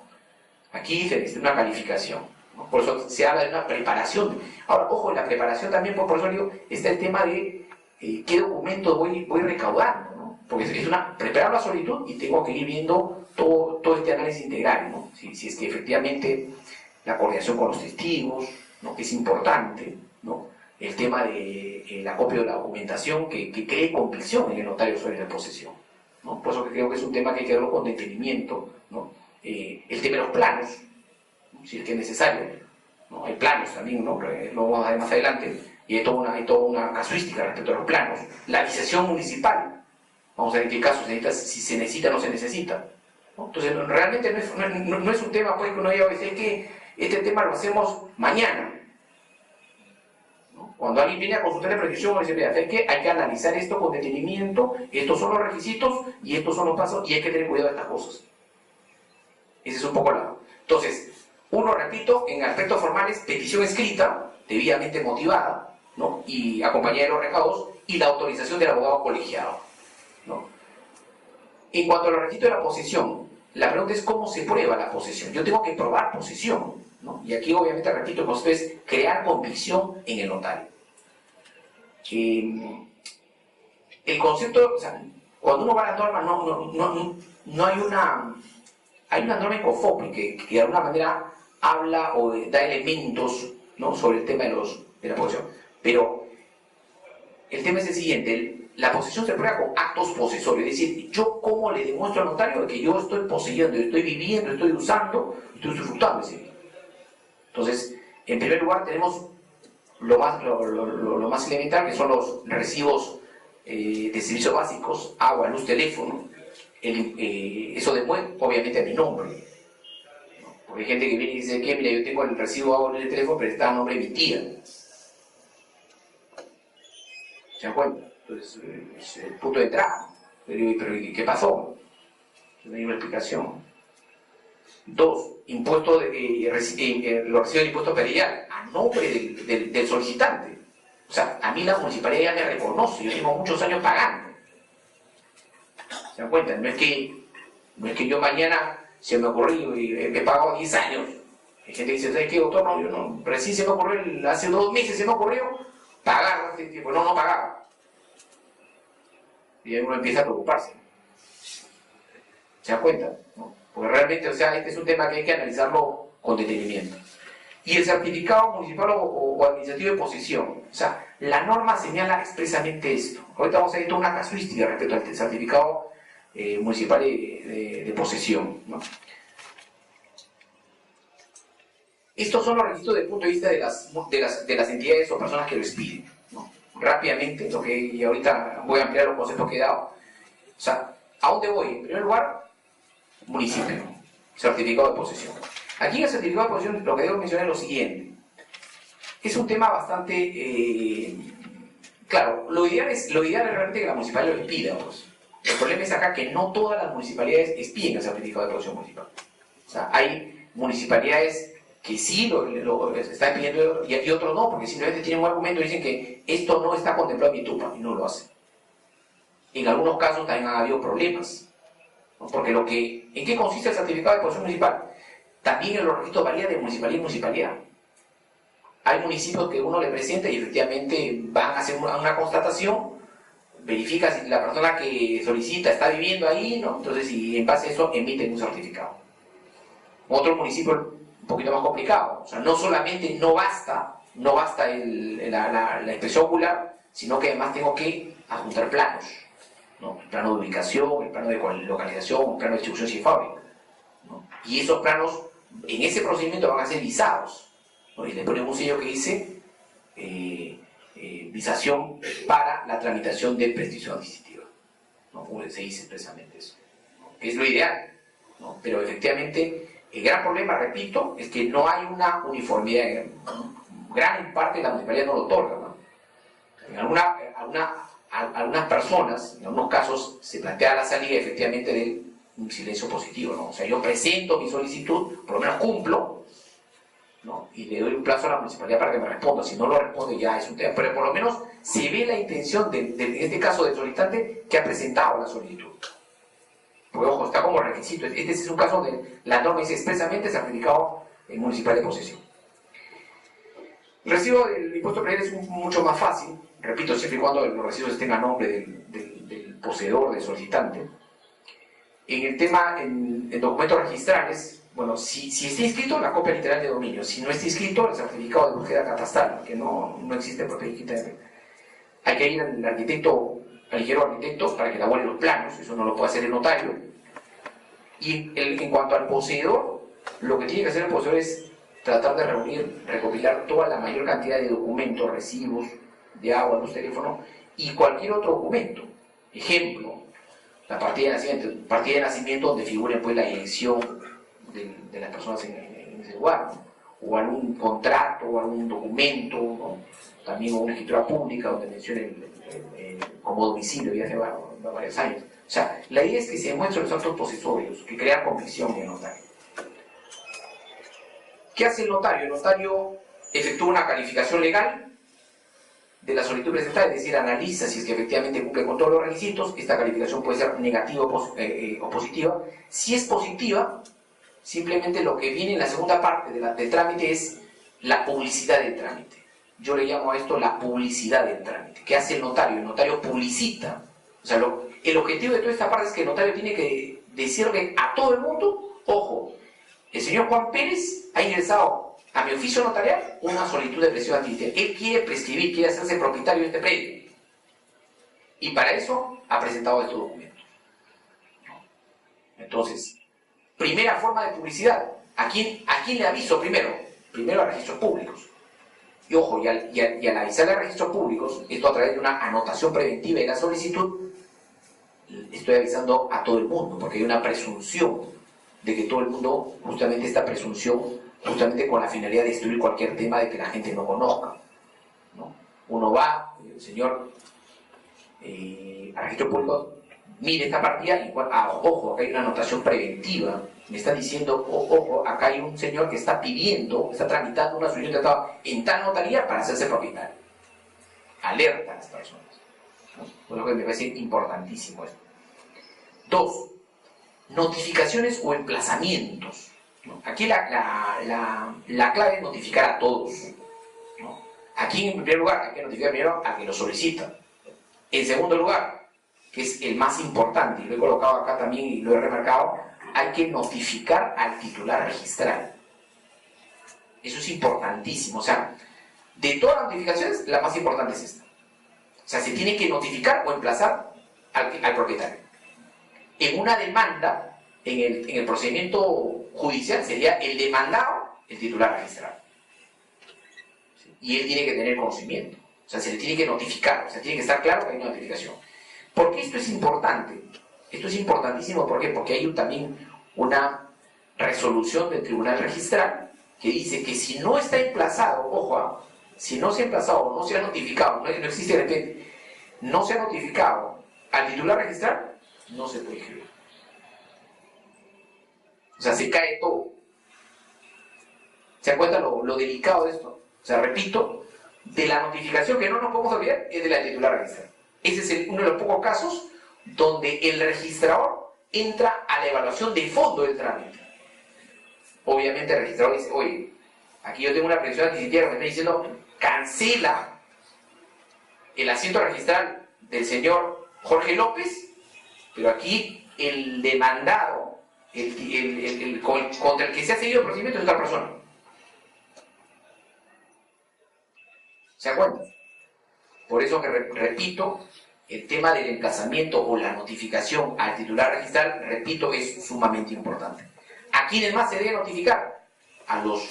Todos los que intervienen, el interviene, el solicitante, el titular registral y también los testigos y colindantes. Mientras más, o sea, todo lo que abunda no daña en este caso. Muchas veces se presenta el problema del domicilio, ¿no? Del domicilio bueno, habrá que realizar la búsqueda respectiva, pues en RENIEC, todos los mecanismos necesarios, ¿no? para tratar pero repito, dejo constancia de que existe una resolución donde se señala que si no se ha emplazado al titular registral, ojo, no solamente en el ámbito notarial, ¿no? También esta observación se ha hecho en el ámbito judicial, ¿no? Con una presión adquisitiva, porque dice presión adquisitiva notarial o judicial, en ambos casos.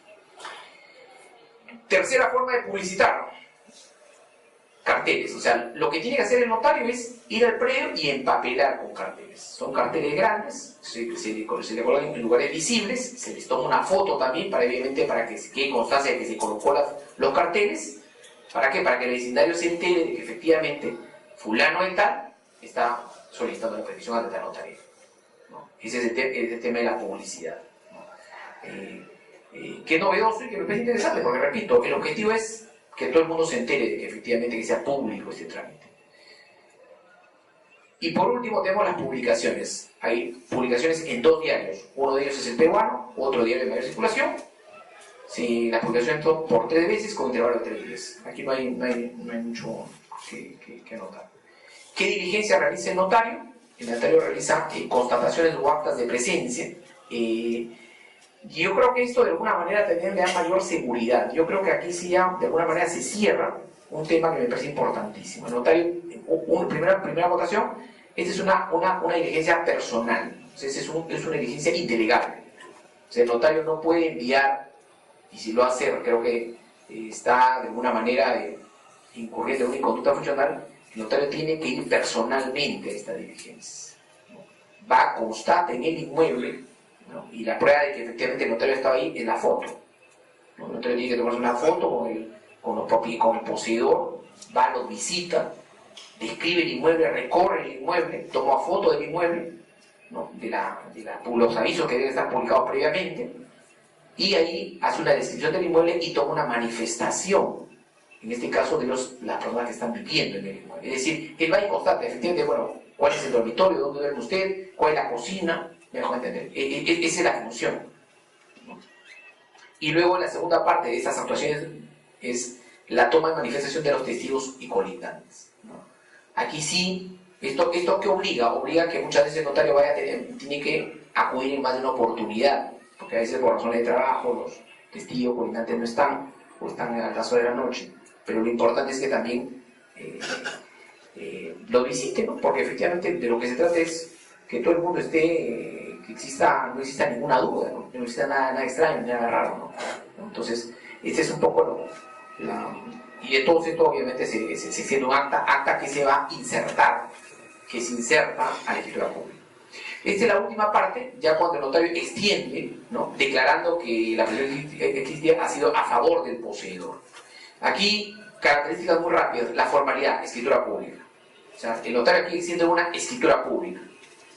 ¿En qué registro? ¿Cuál es el registro notario? El notario maneja 5 registros. Un registro de escrituras públicas, maneja un registro de testamentos, maneja un registro de protestos, acta de protestos, maneja un registro de transferencias vehiculares y también un registro de asuntos no contenciosos. Es decir, cuando hablo de registro, ¿a qué me refiero? Es un registro notarial.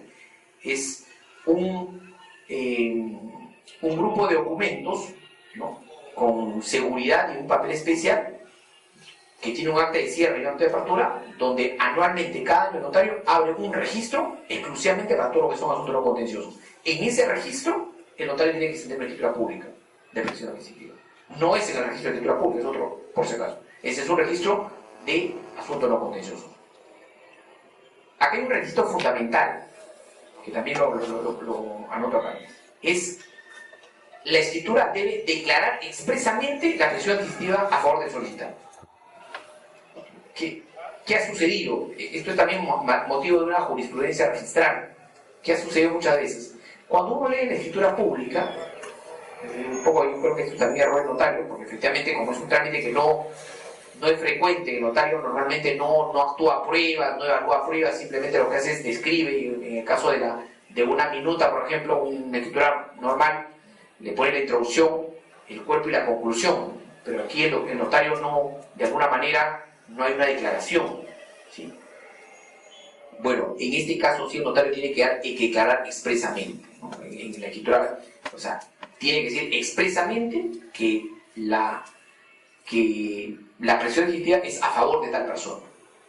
Si no dice eso, evidentemente tendrá que hacer una escritura aclaratoria. Otras características: inserta piezas, ¿no?, del expediente más relevantes, como la solicitud. Aquí se inserta la solicitud, se inserta la anotación preventiva, se insertan las publicaciones, las actas de presencia que ha realizado, ¿no?, y se deja constancia de que efectivamente que no ha habido oposición, ¿no? La ley no exige que sea firmada por los testigos incolindantes, ¿no?, pero sin embargo, repito, aquí el tema de ya es un tema de criterio de notario, pero repito, en estos temas definitivamente es muy importante coordinar que efectivamente, en mi concepto, mientras más personas firmen este documento mejor, ¿no?, porque hay una ratificación de los hechos, ¿no? Lo último que realiza el notario es expedir partes, es decir, enviar partes a los registros públicos. Este es un poco el flujograma, espero que se pueda ver ahí. Es un flujograma que he preparado, ¿no?, justamente donde se aprecia el tema de lo que les he comentado. Está la primera etapa, la segunda etapa, la etapa de la inscripción, ¿no?, el tema del abogado, la parte del expediente, la petición escrita.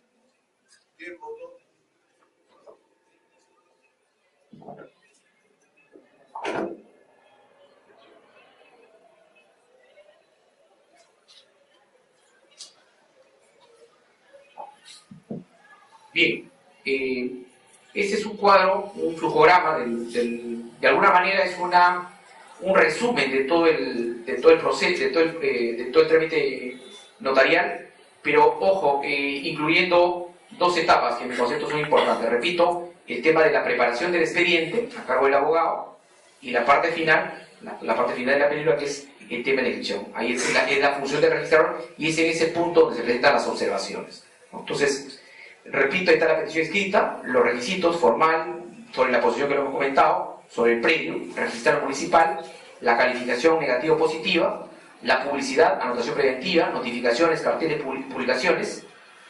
Luego tenemos el tema de la constatación de hechos, dos actos: la constatación del inmueble y la manifestación de colindantes y testigos. Se declara la propiedad vía escritura pública, se remite partes y se produce la inscripción registral. 7 pasos desde el principio hasta el final. Ahí he añadido un tema del plazo, el plazo del recurso de oposición. Ojo, desde la última publicación, cualquier persona tiene la posibilidad de oponerse hasta justamente, son días hábiles, ¿no? 25 días, ¿no? Entonces, ahora, ¿cuánto demora todo el trámite? Bueno, efectivamente esa es una buena pregunta. El trámite demora, en notaría, yo creo que aquí lo que más demora, yo pienso hay dos temas: el tema de la manifestación de los testigos y colindantes. O sea, ese es un tema que lamentablemente no es un tema que se puede hacer en un día. En la práctica, el notario tiene que regresar más de 2 o 3 veces al inmueble, o visitar a los testigos y colindantes para efectivamente tomar la manifestación. Ahora, por ahí escuché un comentario que también hay la posibilidad de que los testigos y colindantes puedan ir a declarar a la notaría, que en mi concepto creo que no es lo más aconsejable, ¿no? Nada lo prohíbe, pero repito, yo creo que este es un tema donde lo que hay que hacer es, de alguna manera, dar seguridad, ¿no? Porque lo que quiere el usuario, el interesado, es que esto se inscriba, ¿no? Entonces, ¿de qué depende que se inscriba? De que desde el principio nace bien. Si nace bien, termina bien. No hay ningún problema, no hay ninguna dificultad, no hay ningún tropiezo en el camino. Entonces, aquí en esta parte de exposición, lo que voy de alguna manera a analizar son algunos casos que he identificado, casos notariales, estrictamente notariales.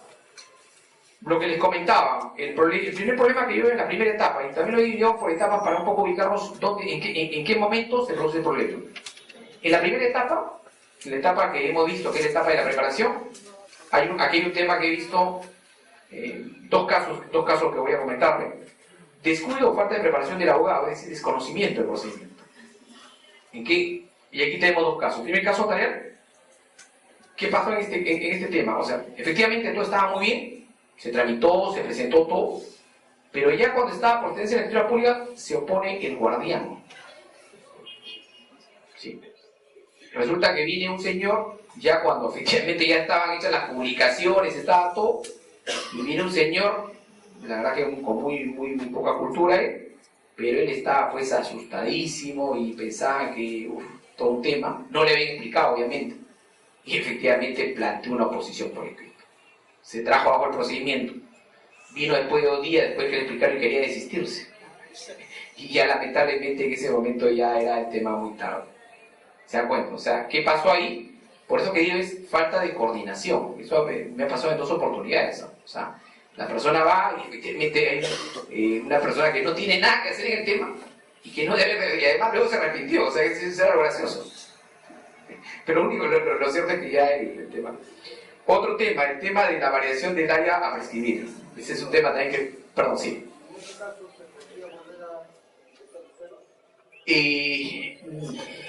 Lo que pasa es que, mire, ahí el tema, mire, le explico el tema de la oposición. Desde el punto de vista legal, el tema de la oposición no necesita ser fundamentado. O sea, por eso el tema es, o sea, el notario no es juez en ese caso. O sea, el notario no es que va a rechazar la oposición, va a evaluar la oposición, no.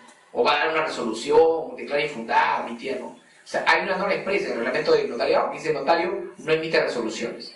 Por eso que le decía que el notario, la lógica del notario es distinta a la del abogado y distinta a la del juez. En este caso la norma es muy simple, y respondo su pregunta. Presentar una oposición sin mediar ningún tipo de fundamento, simplemente el notario lo sustenta. No hay más. Por eso que es muy delicado, pues, que alguien venga y se presenta una norma de juego. ¿Se da cuenta? Entonces, ese es un caso que a mí me apenó mucho, pues luego efectivamente de repente no tenía fundamento, de repente se había equivocado, lo que quieran. Pero es más, o sea, el notario ya no le plantea eso, ya ¿qué haces ahí? Sí, yo creo que había que, pero lo penoso es pues, como le digo, lo que les comentaba, ¿no? Ya había publicaciones, ya habían pagado los honorarios, ya había todo un tema, y un tercero, efectivamente, ¿qué haces ahí? ¿No? ¿Qué pasó? Falta de coordinación, de conocimiento, descuido, por eso digo del abogado, ¿no? Segundo caso, variación del área a prescribir. También, este fue un tema donde el tema del abogado, una doctora, me recuerdo con toda claridad, resulta que quería, era un tema en Puente Piedra, quería prescribir 8.000 metros cuadrados. Efectivamente, yo me acuerdo que fui a hacer la constatación, en principio no había problema, tema un poco complicado, pero bueno, efectivamente vivían ahí, estaban todos los requisitos, habían elementos.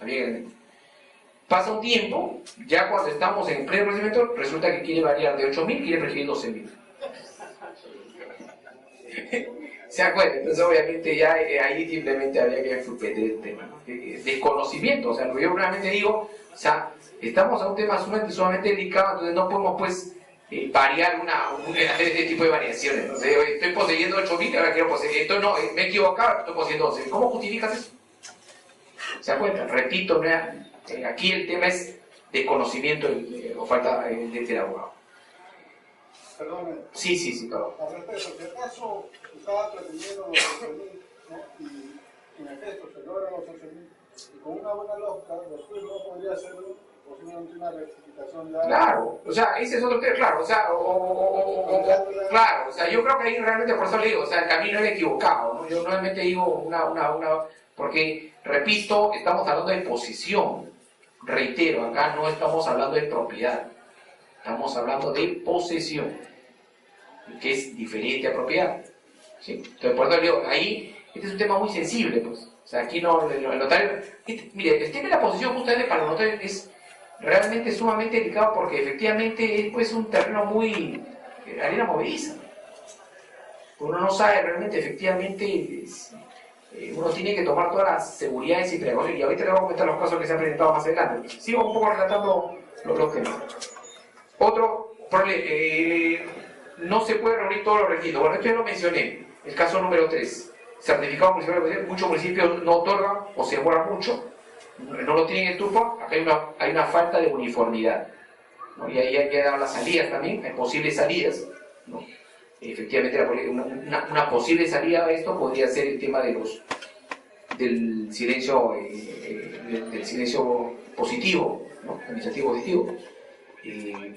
Y otro tema que también alguna gente interpreta que efectivamente, porque la norma dice certificado municipal o administrativo, entonces una interpretación sería considerar que el municipio expide no un certificado de posesión, sino un certificado administrativo donde aparece como propietario o aparece pagando el impuesto predial.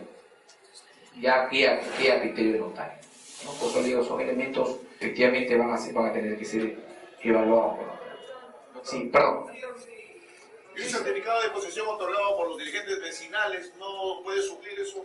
Sí, no, pero lo que pasa es que la norma dice municipal y dice administrativo, son las dos palabras que utilizan. El tema municipal, claro, el certificado de repente, la palabra que usted dice puede ser un elemento complementario, pero ahí el tema es que la norma expresamente habla de certificado municipal o administrativo y no tienen esas características.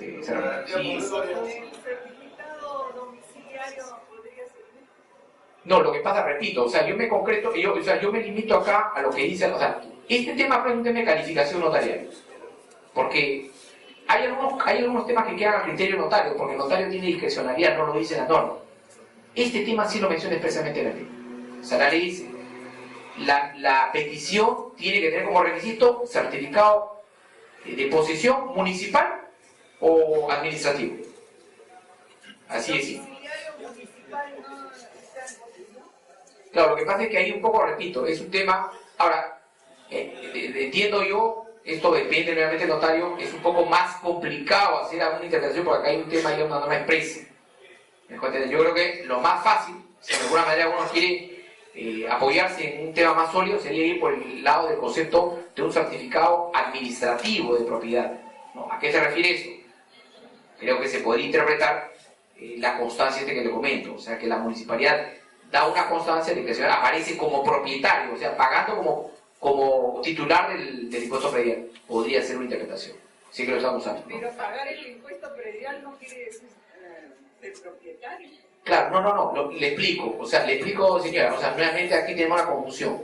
O sea, son temas, aquí de lo que se trata son actos posesorios, es decir, actuar como propietario, ¿sí? O sea, no es que normalmente, o sea, la prueba más, si se quiere, el elemento más importante o la prueba o la primera prueba que nos puede llevar a la comisión de que este señor actúa como propietario es que lo primero que está haciendo está pagando los impuestos de entrada. O sea, si este señor que viene y me dice yo soy poseedor, pero yo actúo como propietario y como prueba de esto yo vengo pagando hace 20 años de sus impuestos, por lo menos creo que uno genera convicción en este señor, y además el municipio me reconoce como propietario.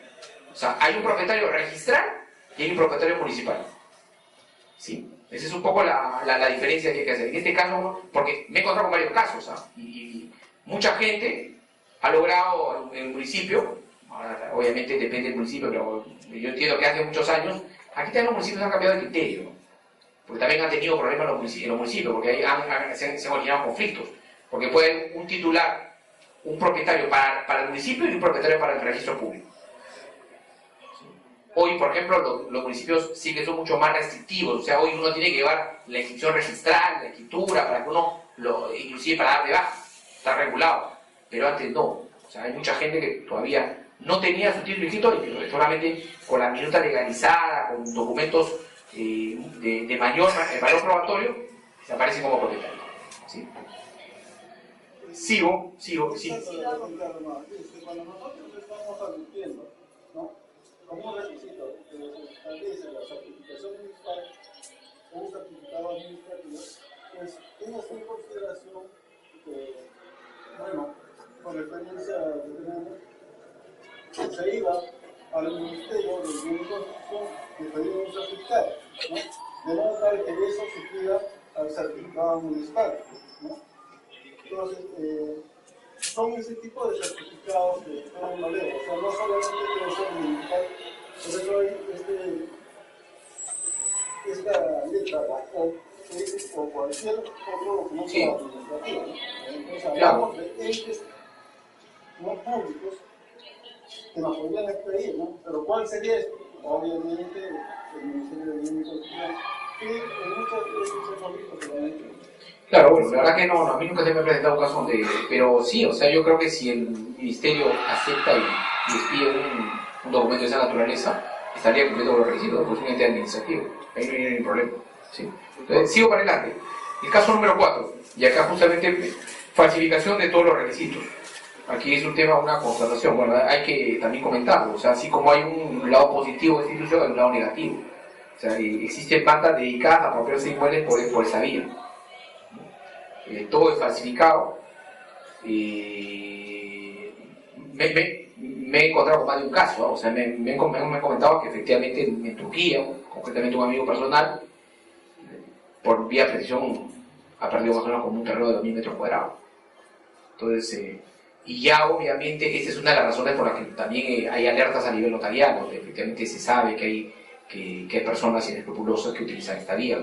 La modalidad es muy simple, o sea, evidentemente te presentan toda la documentación falsificada, evidentemente hay un tema de esta naturaleza. Entonces, esta es la razón por la que también muchos notarios no tramitan este tema. No todos los notarios, y eso hay que señalar, que no todos los notarios tramitan pensiones deportivas, ¿no? O definitivamente tienen un criterio muy restrictivo respecto a este tema.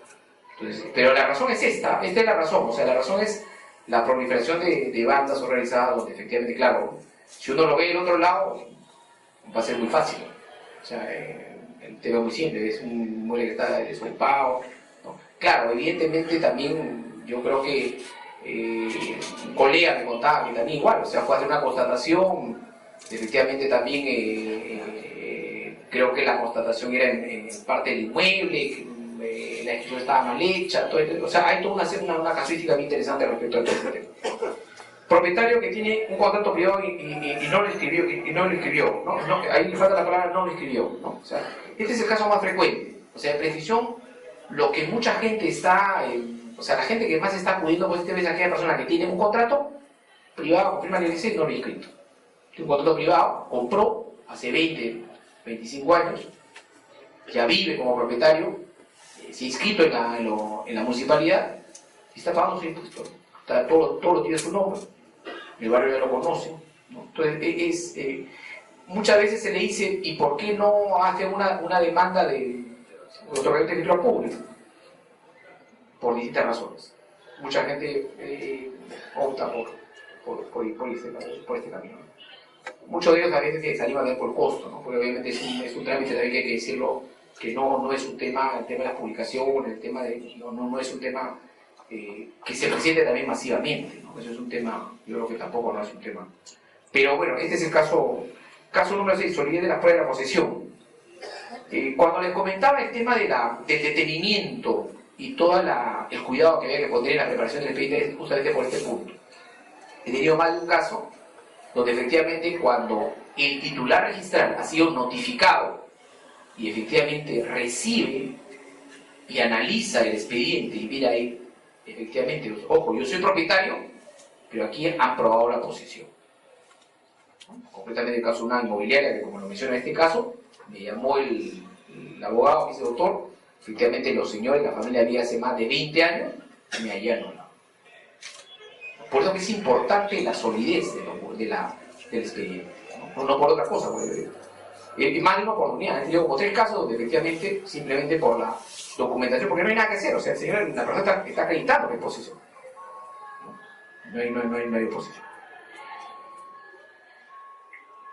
Caso número 7, domicilio del titular registral para notificarlo. Claro, es de cuando hay posibilidad, ¿no? Acá hay que verificar RENIEC, cuando es una necesidad de una empresa, es una de tema de vigencia y todo esto, ¿no? El caso de la enemistad con el colindante, esto es criterio de notario también. O sea, aquí hay un tema que también se ha presentado, ¿no? Efectivamente, normalmente la casa tiene pues un colindante derecho, izquierdo y de atrás, ¿no? Entonces, efectivamente, la falta de colaboración. Entonces, esta es una de las razones por las que hay que llevarse bien con los vecinos, ¿no? Porque realmente uno va a necesitar la colaboración de estas personas, ¿no?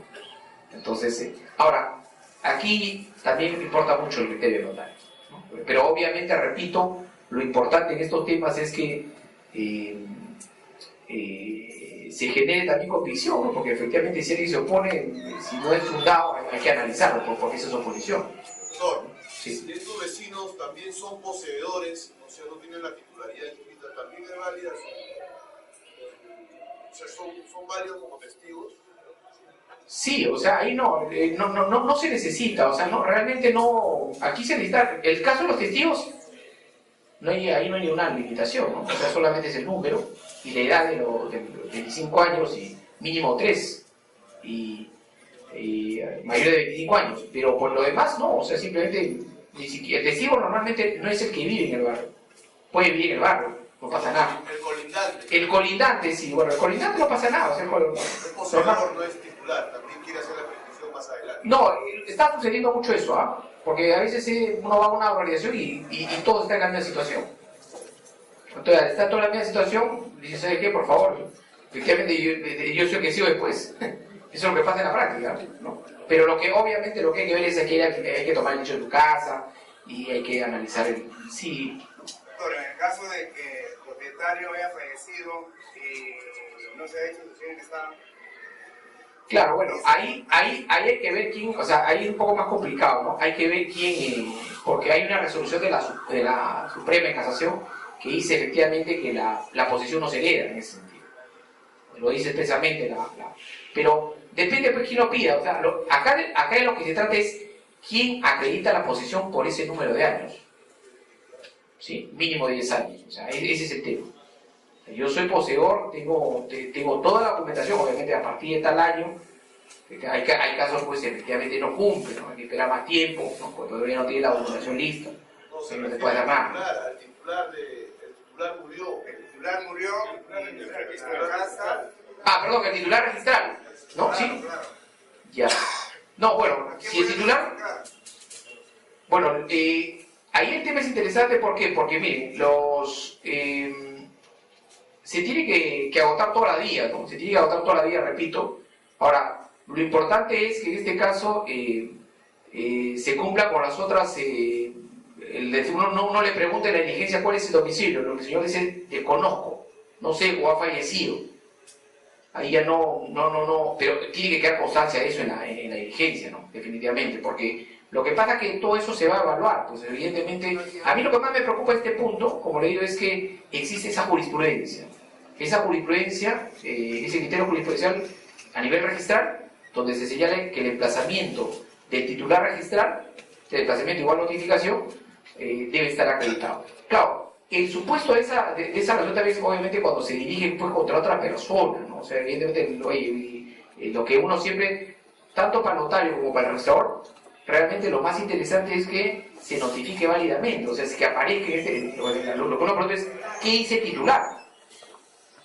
¿No? Realmente en este tema, si hay una posesión, no hay por qué tener mayor temor, ¿no? O sea, no es acreditado la posesión, y como los casos que les he comentado anteriormente, sencillamente no hay nada más que hacer, no hay argumento. Pero está notificado y efectivamente no paga su impuesto, no. Y también un poco para ver qué cuestiona, ¿no? O sea, ¿qué dice? ¿No? Sí, señor. Referente al número 7, el domicilio del titular, ¿no? Vive ahí y alquila el inmueble así cada un mes, ¿eso es injuzgable? Claro, bueno, como le digo, repito, el supuesto es la notificación. La ley dice el tema...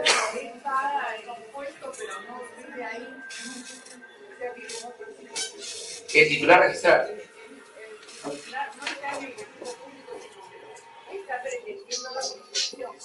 No. Si es, si la persona, perdón, me comenté anteriormente, o sea, aquí, ojo, se habla de posesión. Posesión significa que la persona esté viviendo en el lugar. Y él tiene que acreditar que está pues ahí viviendo. Por eso que claro, no, lo que le digo, mire, él puede ser que lo alquile, o sea, pero acá el tema es que cuando él tiene que acreditar a través de los medios, de estos instrumentos públicos que son a nivel municipal, los documentos que hemos mencionado, o documentos como recibos, todo esto, y además con la presencia del notario, pues el notario ahí va a verificar que usted está acá, ¿no? Los vecinos y todo esto, con todos esos elementos tiene que acreditar efectivamente que generar convicción de que hay una posesión. O sea, por eso digo, la Suprema dice que la posesión tiene que probarse. O sea, no basta que un contrato, o sea, es materia de prueba, ¿no? ¿Y cómo se prueba? Con actos posesorios. Estos actos posesorios, repito, quedan a criterio del notario, que tiene que evaluar eso. Eso es lo delicado, ¿no? Efectivamente, cada caso, pues, como estamos viendo, varía, ¿no? A veces se muere el titular registral, o a veces no hay manera de notificar, todos estos temas. Pero lo que tiene que hacer el notario es cumplir en demasía todos estos requisitos, porque lo peor que puede pasar es que mañana simplemente omitió una de estas formalidades y se cae todo el proceso. ¿Sí? Doctor, una preguntita ahora. Yo tengo 15 años de poseedor, Ya. y los 2 últimos años aparece el supuesto propietario. Los 2 últimos años. No, yo tengo 15 años de poseedor, y los 2 últimos años aparece el propietario. Yo ya tengo el derecho adquirido como poseedor. Es una bonita pregunta, porque justo en la parte final de la resolución judicial, de los criterios judiciales, esa es la gran discusión que se plantea a nivel judicial, es decir, si es que la prescripción adquisitiva es declarativa o constitutiva, es decir, usted, por ejemplo, cumplió los 10 años, claro, si aparece y usted ya acredita que tiene más de eso, acreditado municipalmente, con todos los impuestos. porque no es propietario. Claro, aparece el propietario por algún motivo y quiere recuperar esa posesión que le he tenido durante 15 años. ¿Quiere iniciar un proceso? No. Todavía no inicia el proceso. Claro. Bueno, pero ahí, si usted tiene ya el plazo cumplido y tiene la posesión... Yo ya tengo el derecho de Claro, hacer... ya tiene definitivamente. Claro, no, pero ojo, ese caso habría que plantearlo, pues, como bien mencioné y como he mencionado, yo lo llevaría a la vía judicial, ¿no? La vía judicial, evidentemente, lo gana, pues tiene todos los elementos. Pues, se está discutiendo de derecho, no una propiedad y otra posesión. Lo que tiene que acreditar solamente la posesión. Puede haber aparecido, pero no. Sí.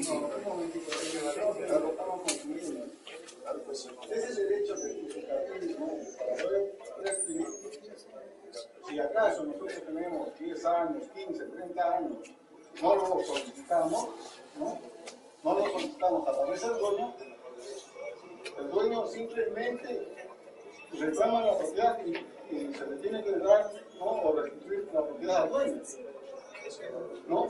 Si acaso, ¿no? Cuando vamos a entrar, la persona que tiene el derecho administrativo lo hace simplemente, ¿no? A los 10 años un día, y después el dueño, ¿no? Le pone una demanda de desalojo, pues quien tiene mejor derecho sobre ese bien es el que está procediendo, ¿no?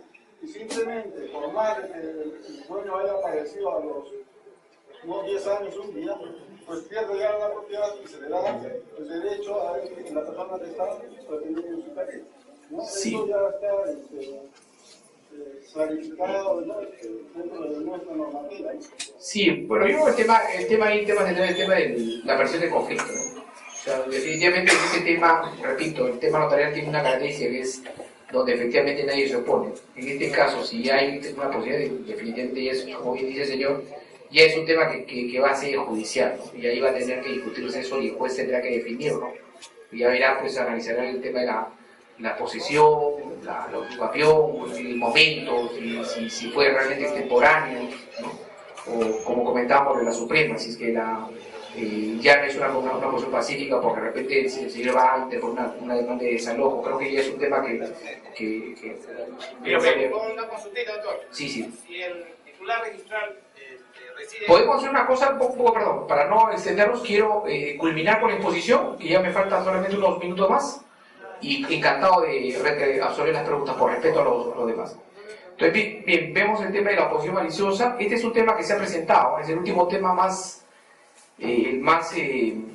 relevante que ha pasado.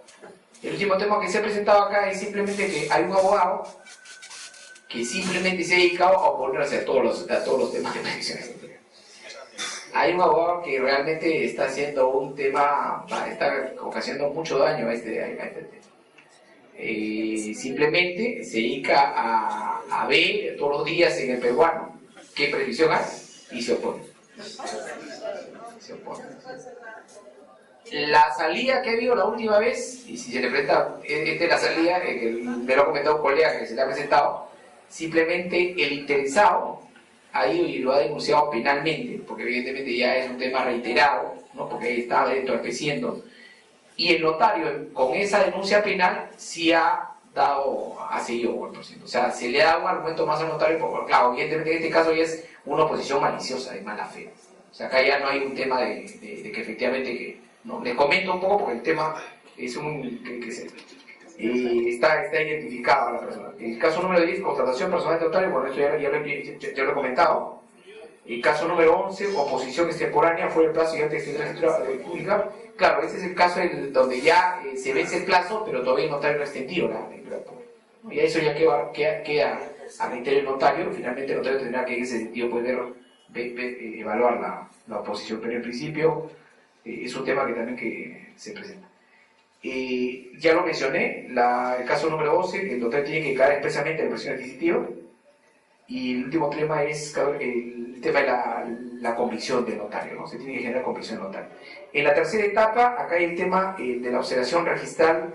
Quizás el caso más relevante en la parte registral es el tema de los registradores. Inicialmente lo que se estaban observando, se ha dado caso, porque obviamente es cierto, el registrador se muere de miedo de escribir una prescripción, ¿no? Hay un temor bien grande, por eso empiezan a observar varias cosas, y se les ocurrió inclusive observar temas de fondo, el tema de los trámites de fondo. O sea, ya entrando al tema de la calificación de trámites, sí que es propiamente el notario. O sea, el notario, por eso ese cuadro que está es muy ilustrativo. Porque, o sea, una cosa es la competencia del notario, sería el trámite en sí, y otra es el registro. O sea, el notario no puede entrar la calificación de fondo, ¿no? Como decir, simplemente por colocarlo de ejemplo, ¿no? El tema, si declaró un colindante, ¿no? Eso ya es responsabilidad del notario. O sea, toda esa parte es responsabilidad del notario. Mejor, el registrador, de alguna manera, acá lo único que hace es califica el aspecto formal, pero no el tema de fondo, ¿no? Ese es un tema que justamente a raíz de eso se ha dado un precedente de observación obligatoria donde ya le dicen al registrador, por si acaso está prohibido que hagan observaciones de fondo. Pues lo que se está haciendo es un poco de agilizar. Y el último punto es cuando el inmueble prescrito no tiene habilitación urbana y es necesario desmembrarlo de un área mayor, ¿no? Que también el tema del temor al riesgo. ¿Qué sucedía? ¿Qué pasaba? O sea, aquí estamos ante una prescripción de un terreno donde efectivamente formaba parte de un terreno mayor que no estaba habilitado. Simplemente, como no está independizado, porque efectivamente forma parte simplemente el registrador no lo escribía. O sea, ese es un tema que también ha dado lugar a una... y con esto termino, y ahorita abro el rol de preguntas. Estos son los criterios jurisdiccionales más importantes. El tema de los planos, o sea, obligatoriedad de la presentación de planos. O sea, ¿cuándo es obligatorio? O sea, solamente es obligatorio presentar planos cuando hay una desmembración de un predio mayor. O sea, solamente en ese caso se presenta. Eso ya lo definió el Tribunal Registral. O sea, los planos solamente son necesarios cuando hay una desmembración. Ahí sí hay que presentar planos de ubicación, localización, distribución, ¿no? El otro tema, el listado de planos por la municipalidad. Aquí hay dos posiciones, ¿no? Aquí hay dos resoluciones que son contradictorias a nivel del Tribunal Registral, ¿no? ¿Qué pasa? El tema de planos se recogía del Código Procesal. El Código Procesal sí dice como requisito que se debe listar planos. Entonces, otra resolución decía que no era necesario el listado. La última indica que no es necesario el listado de la municipalidad. Repito, es el tema de la avisación de los planos. Sí. El tema de la anotación preventiva. Aquí también la jurisprudencia ha establecido que efectivamente, si bien es cierto, la anotación preventiva es un mecanismo de publicidad, pero no es un requisito indispensable para la anotación definitiva. Y el tema que les he comentado, que el notario no puede calificar temas de fondo de trámite, excepto en un caso, que justamente lo mencionaba, el tema del emplazamiento del titular registrado. Y finalmente, en sede judicial, bueno, creo que con eso terminamos. Sí, con eso terminamos. Entonces, Doctor, la parte que usted dice... sí, aquí quedo a la pregunta que crea conveniente. Les agradezco su atención. La parte que Sí. usted dice que no se puede